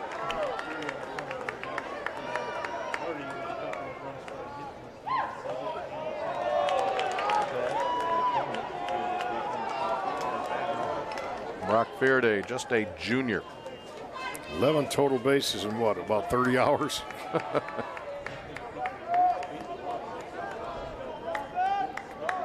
Pretty good lead by Schmidt at first. Fearday rips this one foul. Boy, he does not get cheated up there. Whew.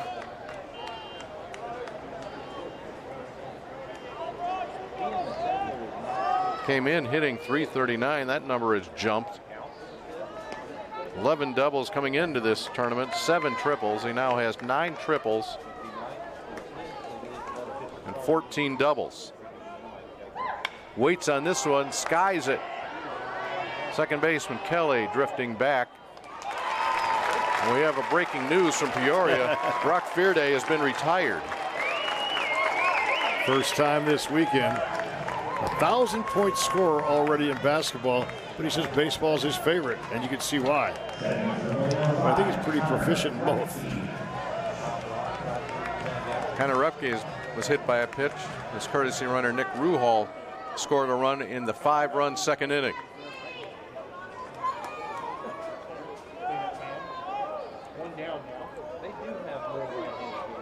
St. Anthony looking to pick up its 2nd state baseball championship. This will hit through at 5-6 hole, base hit. Hit number 10. And that will advance Ryan Schmidt to second base.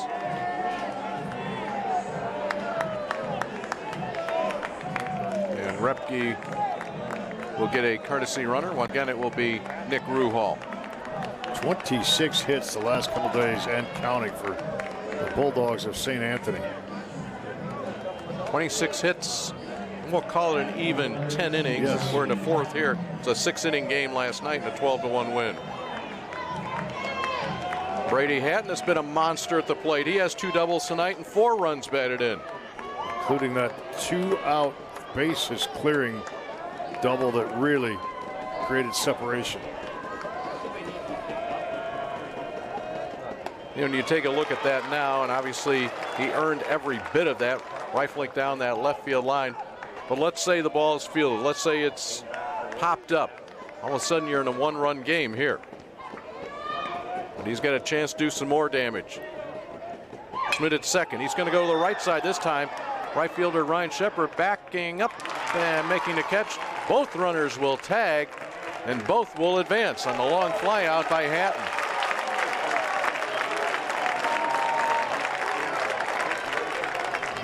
St. Anthony fans very happy with the job Brady Hatton did. Now were they appealing that Ruhal left early at first base?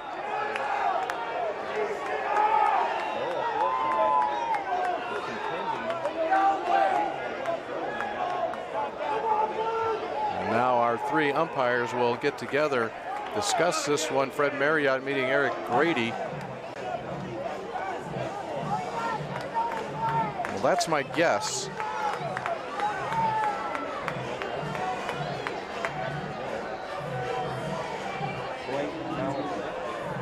Sean Martin asking for help. Follow Fred Marriott down the line a little bit, but both runners will have tagged.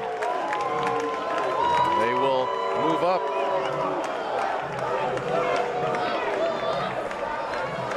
Two outs in the inning. I'll bring up Sam Link.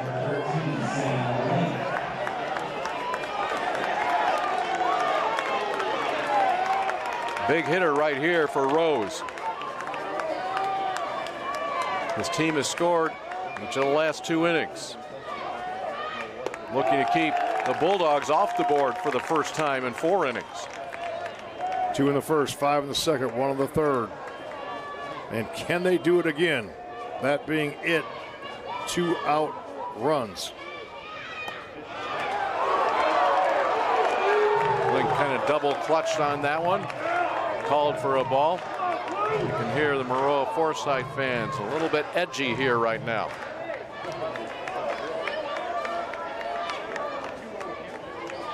Link, a fly out and a ground out tonight. Hits this one in the air. Right fielder Shepard is there. And that will become the first inning in which St. Anthony did not score. Through 4 innings, it's an 8-4 ball game. I don't think we're done scoring yet. Stay right there in the NFHS network. This presentation of the NFHS network is brought to you by Uber Teen Accounts. Introducing an Uber account for your teenager. Scan the QR code to sign up for an Uber Teen account. Come with me. Hey. So, what kind of movie are you thinking of watching? To the sea of love. I wanna tell you how much I love you.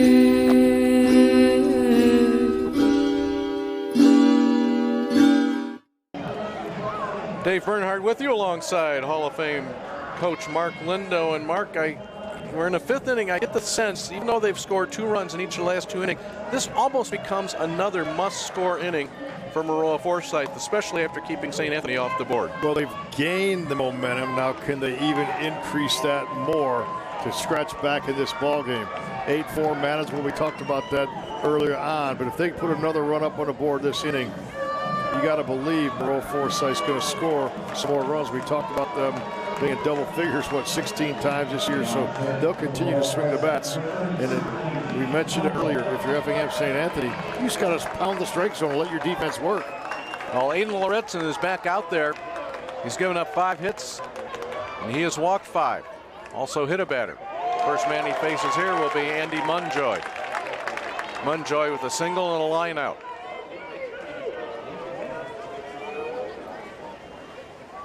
And he gets a base hit, a sharp one right past Loretson and into center field. And this becomes the 4th straight inning that Maroa Forsyth has had the leadoff batter reach base. And what happened there is a breaking ball that stayed up. Munjoy kept his hands back and laced it back at the middle, but not much bite on that ball by Loretson. You know, a pinch runner going in as Munjoy does his job, and that would be number 4 for the Trojans. Checking in as a pinch runner this time, Cole Moody.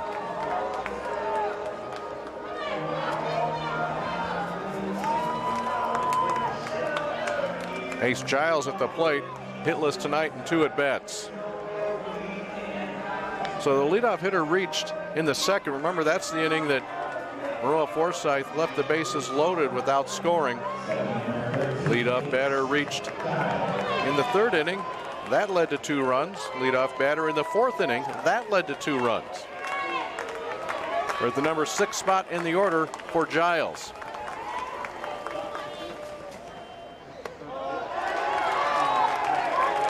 Again, movement in the bullpen just beyond the turf roller, the big machine out there that stalled prior to our first game today.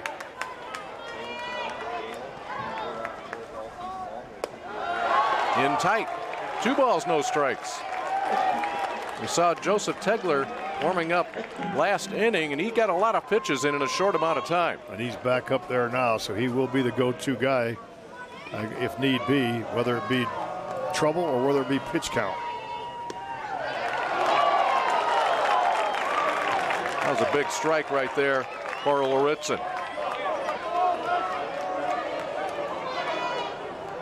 You get 115 pitches before you have to exit a game here in the state tournament. Giles, pretty good cut.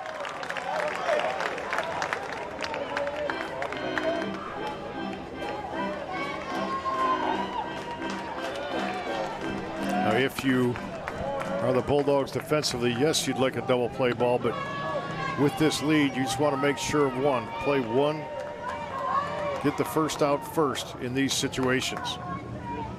They came very close to hitting Ace Giles. That was the 91st pitch thrown by Loritzen.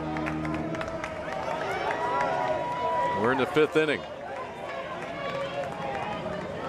3 balls and 2 strikes. Here's a big pitch right here.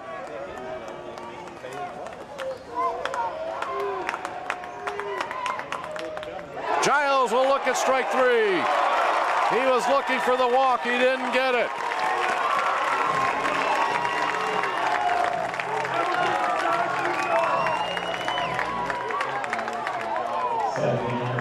Third strikeout of the game for Loritzen. That will bring Caden Rose to the plate.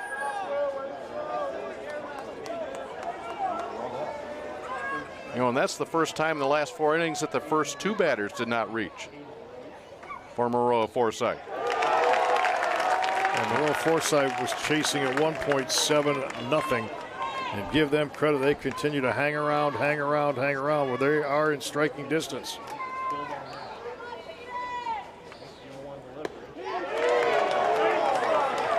Just missed.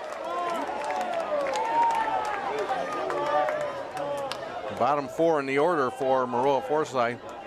They do not have a hit here tonight.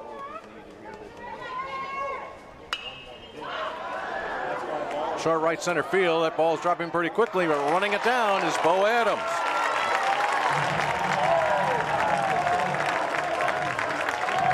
You got the sense you had Adams, Brent, and Fearday all closing in on it, but you got the sense that that was Bo Adams' ball all the way. He was not going to let anybody else take that one. He had to go 20 to 25 yards to make that catch. He caught it in stride. He is the man in center field. It's his to patrol. Connor Kelly will lean back from an inside pitch. Joseph Tegler is done warming up in the St. Anthony bullpen.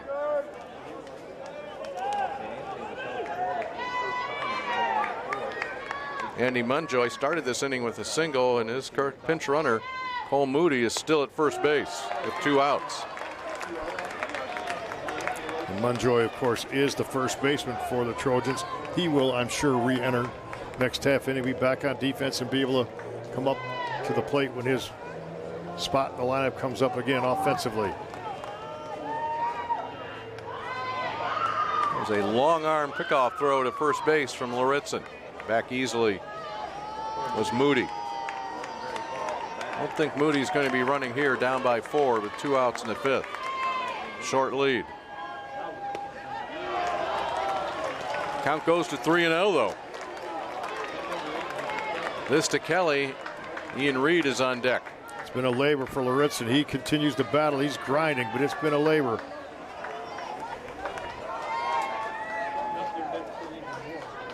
.30 pitch. 3-1.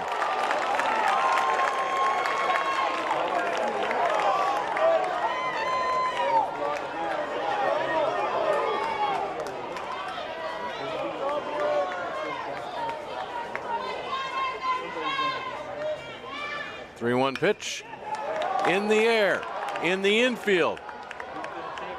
And the catch from the first baseman, Brady Hatton. So the leadoff single is wasted. And Maroa Forsyth comes up empty, so that means our score remains 8-4, St. Anthony bidding for the second state title in school history.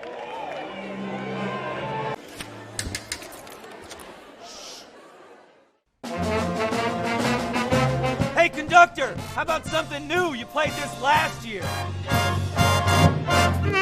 Come on, get your head out of your sacks. Shh, we're trying to hear. Well, I'm sick and tired of hearing your kid play the wrong notes. Where's my kid solo? At least you can see your kid. Why is my kid stuck way in the back?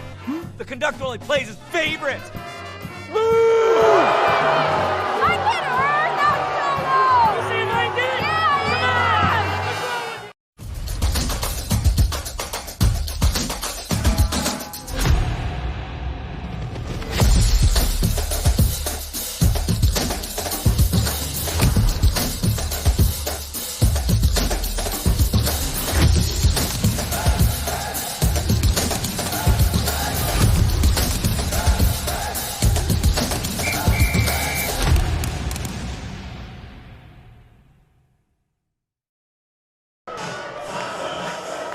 You are watching live coverage of the IHSA Baseball Championships on the NFHS Network. NFHSnetwork.com/IHSA is your destination for the most comprehensive coverage of Illinois high school playoff action. We are not done here on the NFHS Network in Illinois.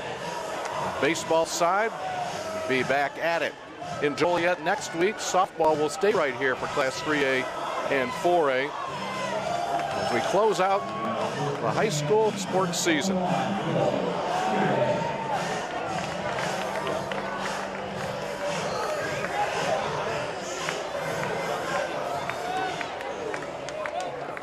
Seven, 8, 9, Will Fairday, Henry Brent, Max Koenig here in the bottom of the fifth inning for the Bulldogs. Right at the second baseman, Kelly. Well, that was a laser. First ball hunting. He got it. Turned the hands over, line drive, but not having to move was the second baseman, Kelly. Henry Brent has flown out twice tonight.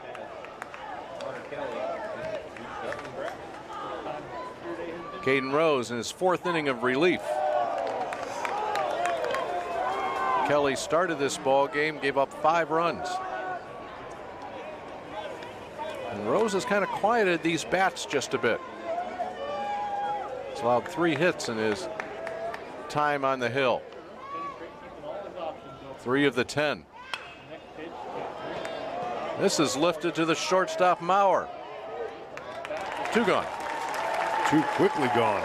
So efficient with his pitches thus far this inning. Going attack mode. 2 up to Max Koenig. Well, I've said it before, I'll say it again. It's an easy game if you attack the strike zone as a pitcher, because everything else gets into rhythm and tempo and fluid defense if you attack the strike zone as a pitcher. That said, Caden Rose does not have a walk tonight. He has hit 3 batters, however.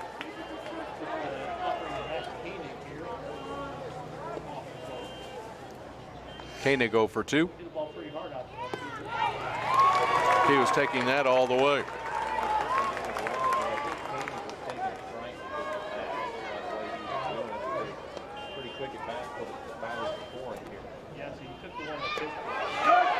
Overhand breaking ball did not reach the zone, much to the dismay of the Trojan fans.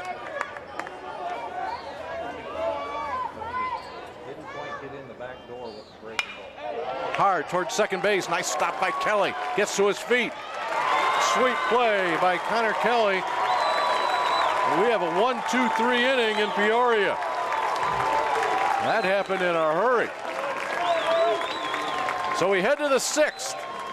An 8-4 lead for the St. Anthony Bulldogs.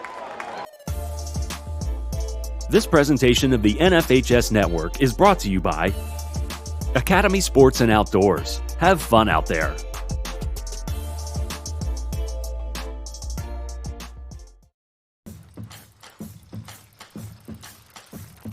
best fishing spots hook your heart and reel you back again and again and again. Whether the bucket mouths are biting or the tall tails are flowing, it's always a good time. Anyone, anywhere can get fishing for less. Have fun out there. Ian Reed will lead things off for Maroa Forsyth here as we hit the top of the 6th inning. Then back to the top of the order, and Caden Maurer and Mitch Williams. The history of the state baseball tournament, this is the 6th time that Maroa Forsyth has qualified for the finals. Now, the first 4 times was in single or 2-class baseball. And that was elimination in the Elite 8, if you will, when everybody came to the same location. Finished 4th a couple of years ago under head coach Sean Martin. That year was a 32-3 record.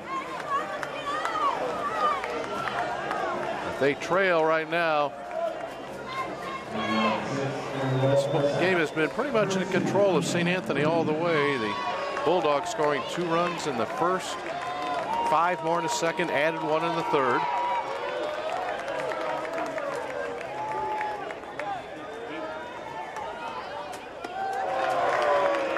What you have here with Ian Reed leading off, he has one job. That's to get on base. And the pitcher, Aiden Lawrence, has got one job, and that's to make him earn getting on base. The count's 2-0. Right now, advantage Reed. I would think this would be a straight take.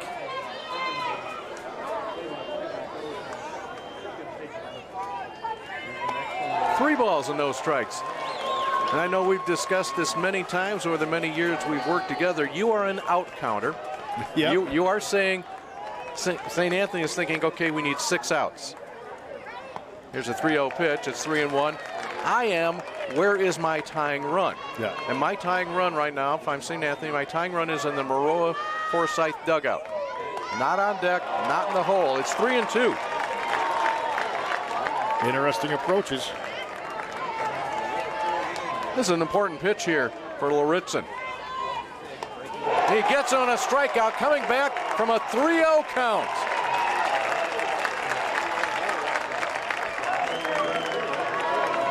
And that was a gutty at bat for the pitcher, Aiden Loritzen. And he's going to be right on the edge here of that pitch count limitation.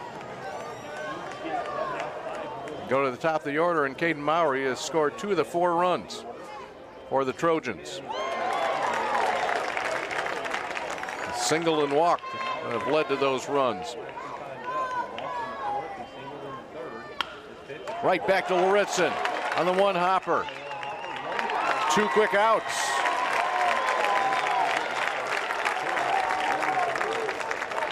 Well, if you're an out counter, you're down to 4. Exactly. I was thinking the same thing. 4 more. Mitch Williams had a 2-run single in the 4th inning. A single that allowed Maurer to score from first base. Officially 1 for 1 tonight.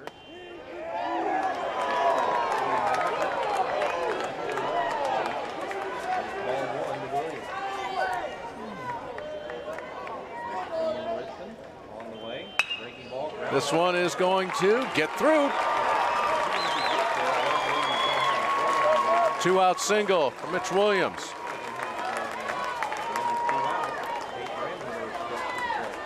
Good job trying to move the line. A total of 12 runs, 17 hits tonight. Tate Brandenburg trying to keep this inning moving. Number 3 hitter in the order. Zane Giles would like to get a crack here in the top of the 6th inning. Because if he does, he'd have a chance to drive in another run or 2 and bring them ever so closer. Are you a little bit surprised that Loritzen is hanging in there? I am. He's pitched with guts. He has. But you think it might be, they're going to need a fresh arm by the pitch count, if nothing else.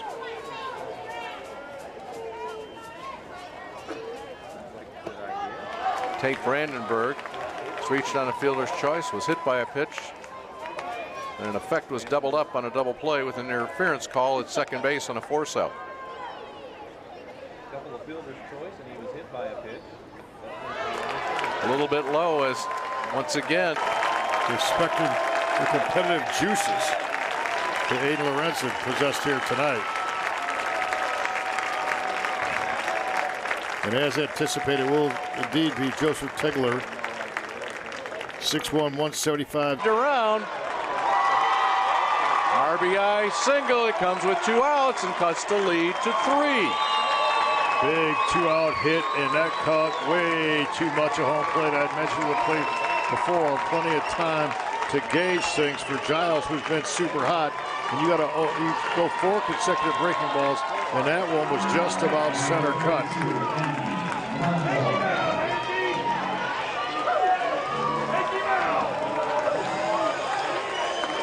Andy Munjoy at the plate. Munjoy, a threat. 5 doubles, a couple of home runs this year. And he represents the tying run in this game with 2 outs here in the 6th inning. This will get out of play. 2 outs, nobody on. As we started talking about counting outs, they needed 4. And 3 consecutive people have reached base, including that RBI single. Well, and okay, so you're the out counter. I said that tying run was in the dugout, and now he's at the plate. Yes, it is. So we're both spot on. How's that? You bet. I'll say it again. Maroa Forsyth fans are saying one more. Yes. Just get us one more this inning. Trailing 7-0, and they now cut it to 8-5. Munjoy high in the air. Again, the first baseman, Hatton, wants it. For the 2nd straight inning, it'll be Brady Hatton catching the 3rd out of the inning. But a big run crosses the plate for Maroa Forsyth. It came on a couple of hits, and it narrows the margin to 8-5 as we head to the bottom of the 6th inning.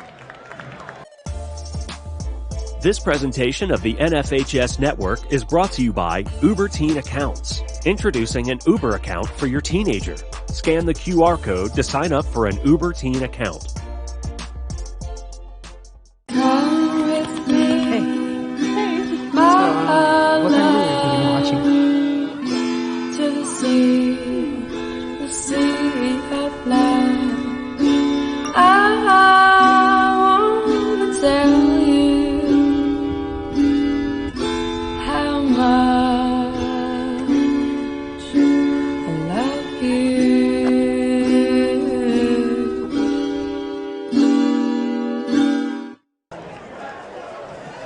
Today's game is available for download. Click the digital copy button under the event video player to download a digital copy of the event right to your computer. Today's game is also available for all subscribers via the NFHS Network Live mobile app for Apple and Android devices. Download the app from the Apple App Store or Google Play Store today to start watching live games wherever you are. Maroa Forsyth has been chipping away. However, time is running short. A big inning here. Caden Rose still on the hill. He's retired the last 5 batters he's faced. He needs to put another 0 on the board. Mark, you stepped out for just a moment. You missed the sprinklers going on. We had a rain delay? Well, we kind of did. We had a sprinkler rain delay last year up in the grandstand on the 2nd level. And we had a rain delay today that came out, what do they say, cats and dogs. Delayed this game by over 3 hours. And now we have a 7th or 6th inning little sprinkler system action. Top of the order in Bo Adams. He is 3 for 3 tonight, scored a couple of runs and driven one in. Leadoff hitter for the Bulldogs. This one into short left field. Maurer called it right away, and he'll make the grab.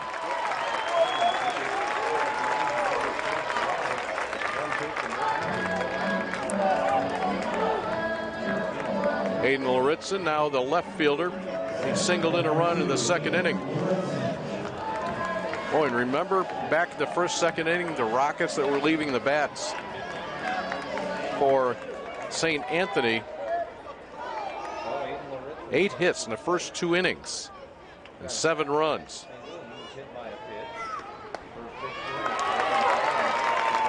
since that time, just 2 hits allowed.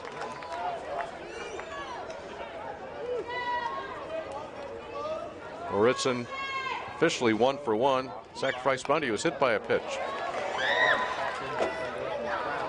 Bulldogs have not gotten the same type of cuts here against Rose. Soft throwing lefty. No, they haven't been able to stay back and drive the ball as well as they were early on. Lauritsen only 5 doubles on the year. That's all his extra base hits.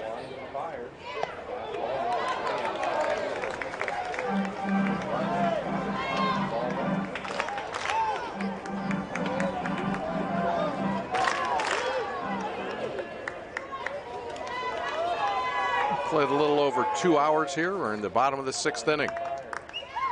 Lauritsen up the middle. Slowed up by Kelly, but that will be a hit for Lauritsen, his 2nd hit of the game. The 11th of the game for St. Anthony. That was not hit hard, but it had eyes up the middle as second baseman Kelly was shifted way over toward the first base, expecting a pull. Hit. Makes the catch in deep center field. Oh my, Tate Brandenburg. Wow. The circus is in town. Caden Rose points to his center field, justifiably so. That would be a highlight catch in this vast expanse of center field, 400 feet away. That was for sure a run saver. What made that especially difficult was that ball was hit right at him. He wasn't angling. He had to look over his shoulder, had his head on the ball all the way. Outstanding defensive play by Tate Brandenburg. At the plate now is Connor Repke. We saved a run and a triple, quite honestly. Yes.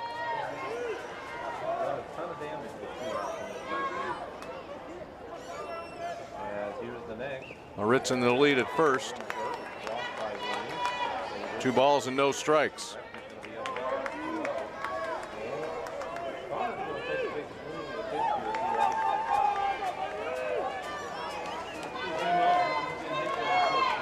Rose working off the first base side of the rubber.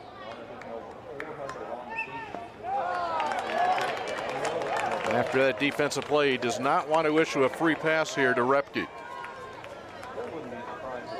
because the man following him is Brady Hatton. He has 4 runs batted in and a couple of doubles tonight.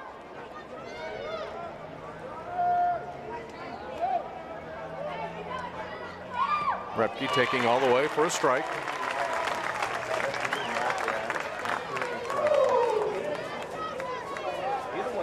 Outfield playing deep. I'm sure nothing gets behind them with 2 outs. This one will take a long time to come down. Brandenburg will retreat just a bit to make the grab. Well, comes down to this. Maroa Forsyth down by 3 going to the top of the 7th. 2 teams battling for the Class 2A state championship. High school sports fans, relive your favorite moments. Just click the shopping cart below the video player to get your digital copy today.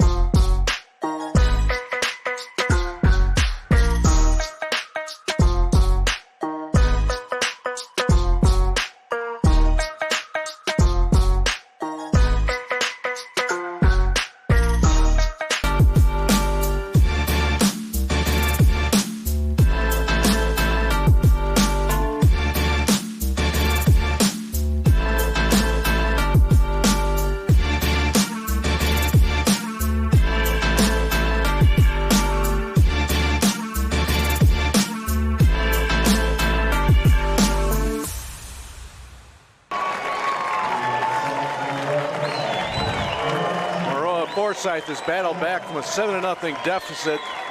Most runs they've scored in an inning, however, is 2. They need 3 here to tie and extend this game. It will be Ace Giles to lead it off, be followed by Caden Rose and Connor Kelly. On the mound is Joseph Tegler. Taking all the way is Giles. He'll take a strike.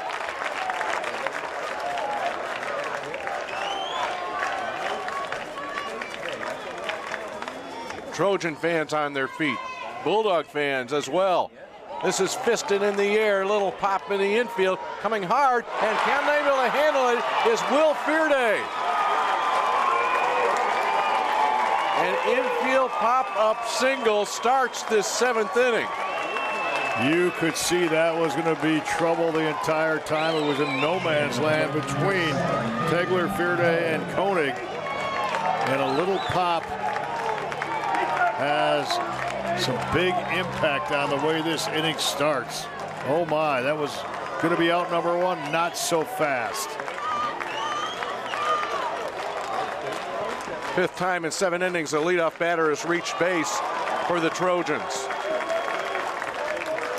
The tying run is on the on-deck circle now. Baseball's a strange game, Dave Bernhard. Softly hit pop-up falls. Rose at the plate. 2 balls and no strikes. Rose has struck out, walked, and flown out to center.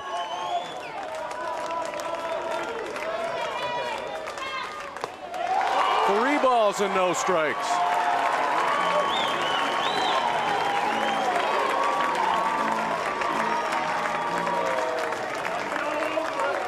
Both fan bases basically reacting every pitch. Yes.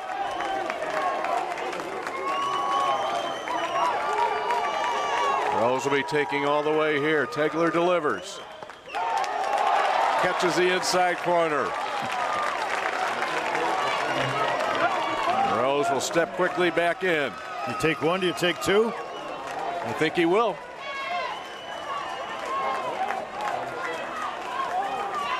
Tegler's pitch. He does take 2. He takes 2 strikes. And now the count 3-2. I like that decision. Put the onus back on the pitcher. Tegler out of the bullpen. Can Tegler come all the way back? Just getting a piece of it is Rose. So after 3 straight balls, Tegler has found the strike zone on the next 3 pitches.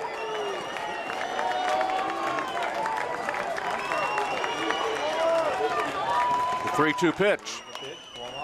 This is Pop straight up, coming back. Repke will make the catch. Big first out. Tegler comes back from a 3-0 count. And Repke came after that ball, spinning back over his head with authority. That was a senior type of player. And that was obviously out number 1 is always huge in an inning, but coming back from 3-0, and then the 3-2 pitch was fouled off, and he came back again, gets the pop-up, and his catcher makes a play. With 1 out, Kelly comes to the plate. And all of a sudden, Tegler finds that strike zone. Kelly, the number 8 hitter, Ian Reed on deck. Maroa Forsyth would love to get to the top of the order, and Caden Maurer.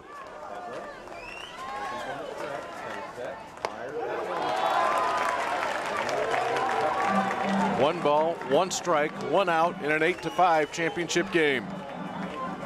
Sean Martin telling his runner at first, shorten your lead. Think, we need more than you. Tegler's pitch. This is in the air. To the right side. Brock Fearday, but he gives way to Brady Hatton. 2 outs.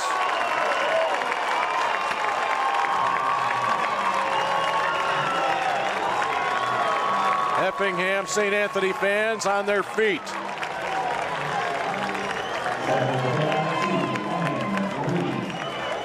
Ian Reed struck out a couple of times. Hit a little tapper in front of home plate. Needs to get the next man, the man on deck, to the plate. First pitch, a strike.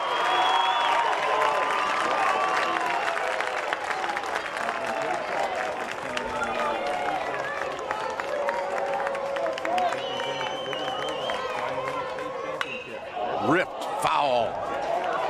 No balls, 2 strikes.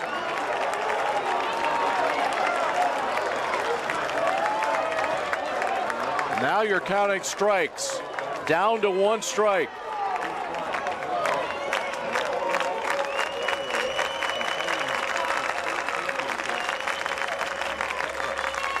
Here's the pitch.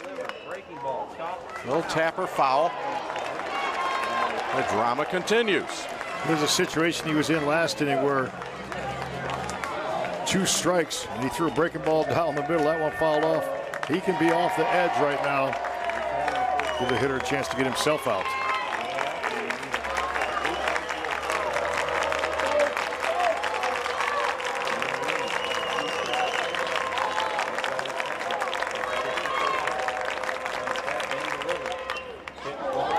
Fights that one off. Well, you look back, Tegler here, pounding the strike zone here after he faced a 3-0 count with a runner at first base. That was a couple batters ago. He's ready.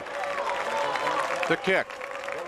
Reed, a swing and a miss. And with that, Effingham St. Anthony claims a Class 2A state title in 2024.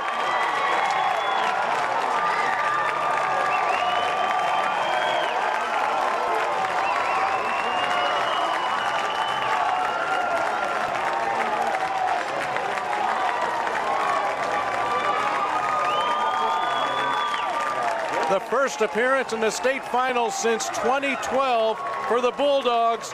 And what happened then? They won the state championship.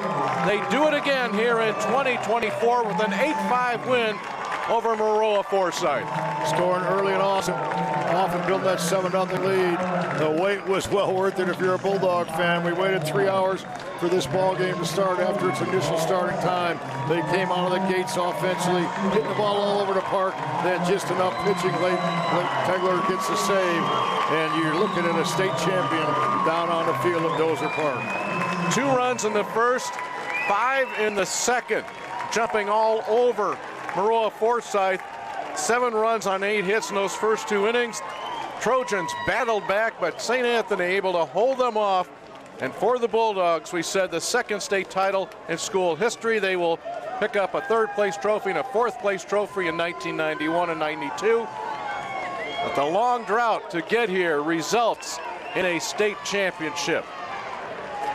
And as the 2 teams shake hands, it gives us an opportunity to determine the player of the game here in your Class 2A state championship. Easy one to find. Fielding, slick fielding center field. Bo Adam, who had some good plays outside in the outfield, but also 3 out of 4, including 3 out of 3 the first 3 innings. Set the table, a couple of runs scored. He was superlative. Today's player of the game, of course, brought to you by Uber Teen Accounts. Well, we've crowned 2 state champions here this season in 1A. Congratulations, Ottawa Marquette, 6-2 winners over Altamont. And here in the early morning hours of Sunday, June 2nd, it is Effingham St. Anthony, 8-5 winners over Maroa Forsyth. The Bulldogs, your state champs in Class 2A. Now don't forget, next week, baseball fans will be in Joliet, Class 3A and 4A baseball from Dooley Health and Care Field. Make sure you join us then on the NFHS network. We will be with you at 10 a.m. on Friday morning. Well, that's going to do it here for our weekend in Peoria. For Mark Lindo, I'm Dave Bernhardt. Stick around. Awards presentation coming up. Congratulations to the Bulldogs from St. Anthony.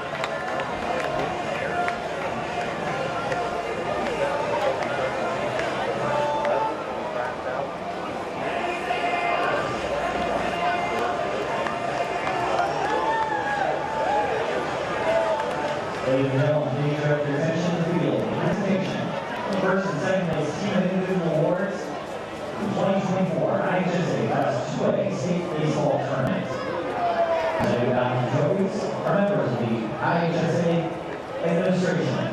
At this time, you can the trophies of Maroa Forsyth. The 2024 season in second place, the final record of 27-5. Culinary Superintendent Dr. Holmes. Culinary Superintendent Leo Johnson.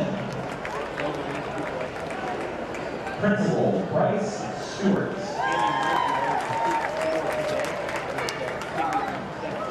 Athletic Director Phil Appleby.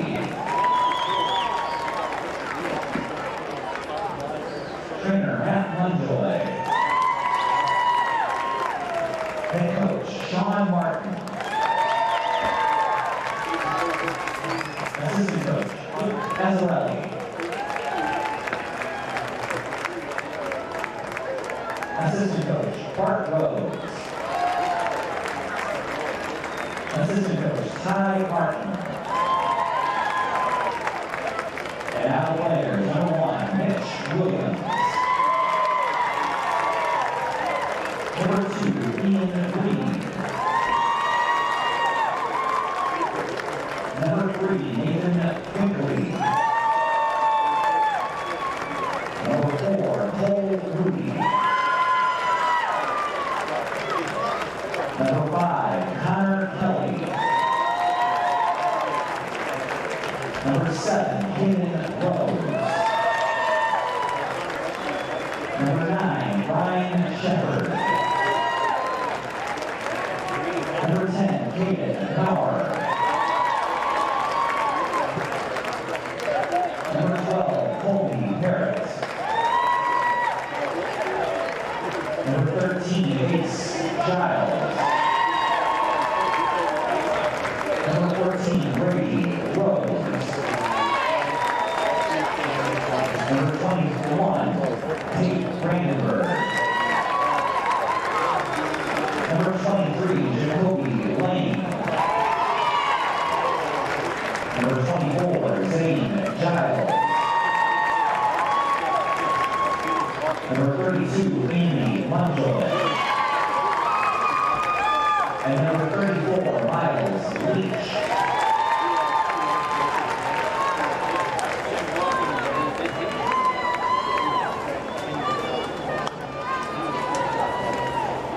And we're going to go away from the stats for a second as they're getting set to make the presentation to St. Anthony as far as their medal. Now this time, let's meet the Bulldogs of Effingham Senior.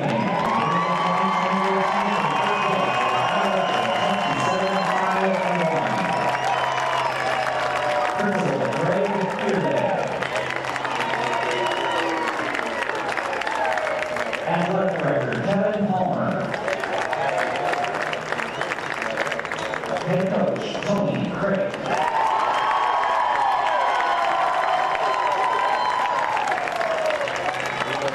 Assistant Coach Blake Valenteston.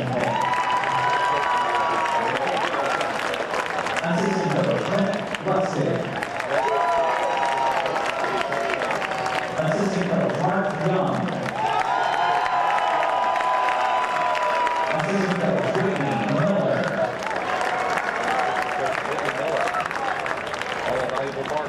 Now the players. Number 1, Tim Seiler. Number 2, Aiden Brinson.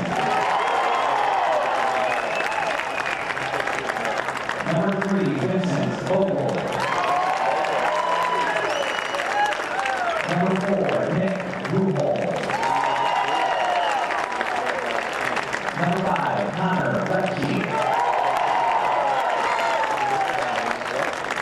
Number 6, Alex Mayer. Number 8, Bo Adams.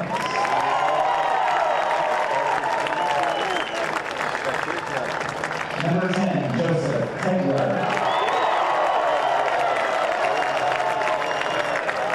Number 11, Henry Brent. Number 12, Will Bierman.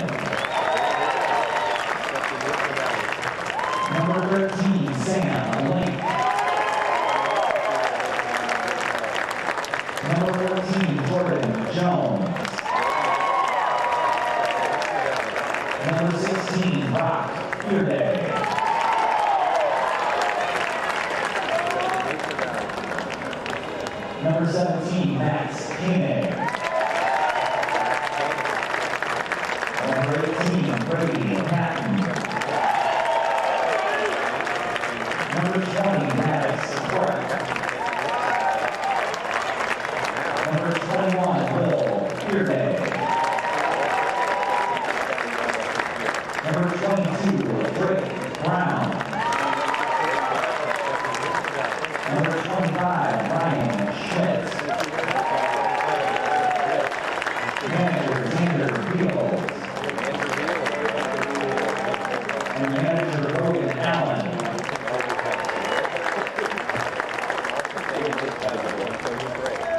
He is working his way still down the line.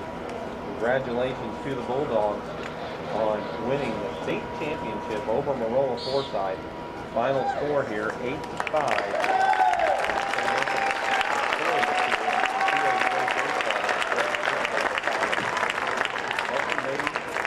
Well, let's go ahead and stick around for the trophy presentation. Now, this time, Coach Martin and the captains of Maroa Forsyth, please step forward to receive the second place trophy.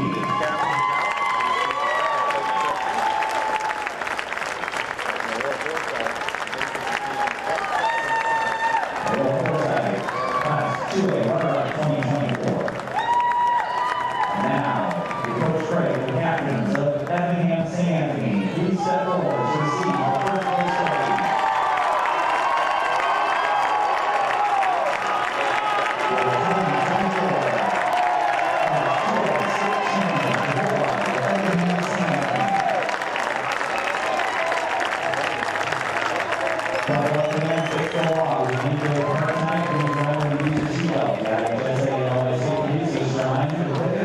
Seatbelt, stay quiet. Please don't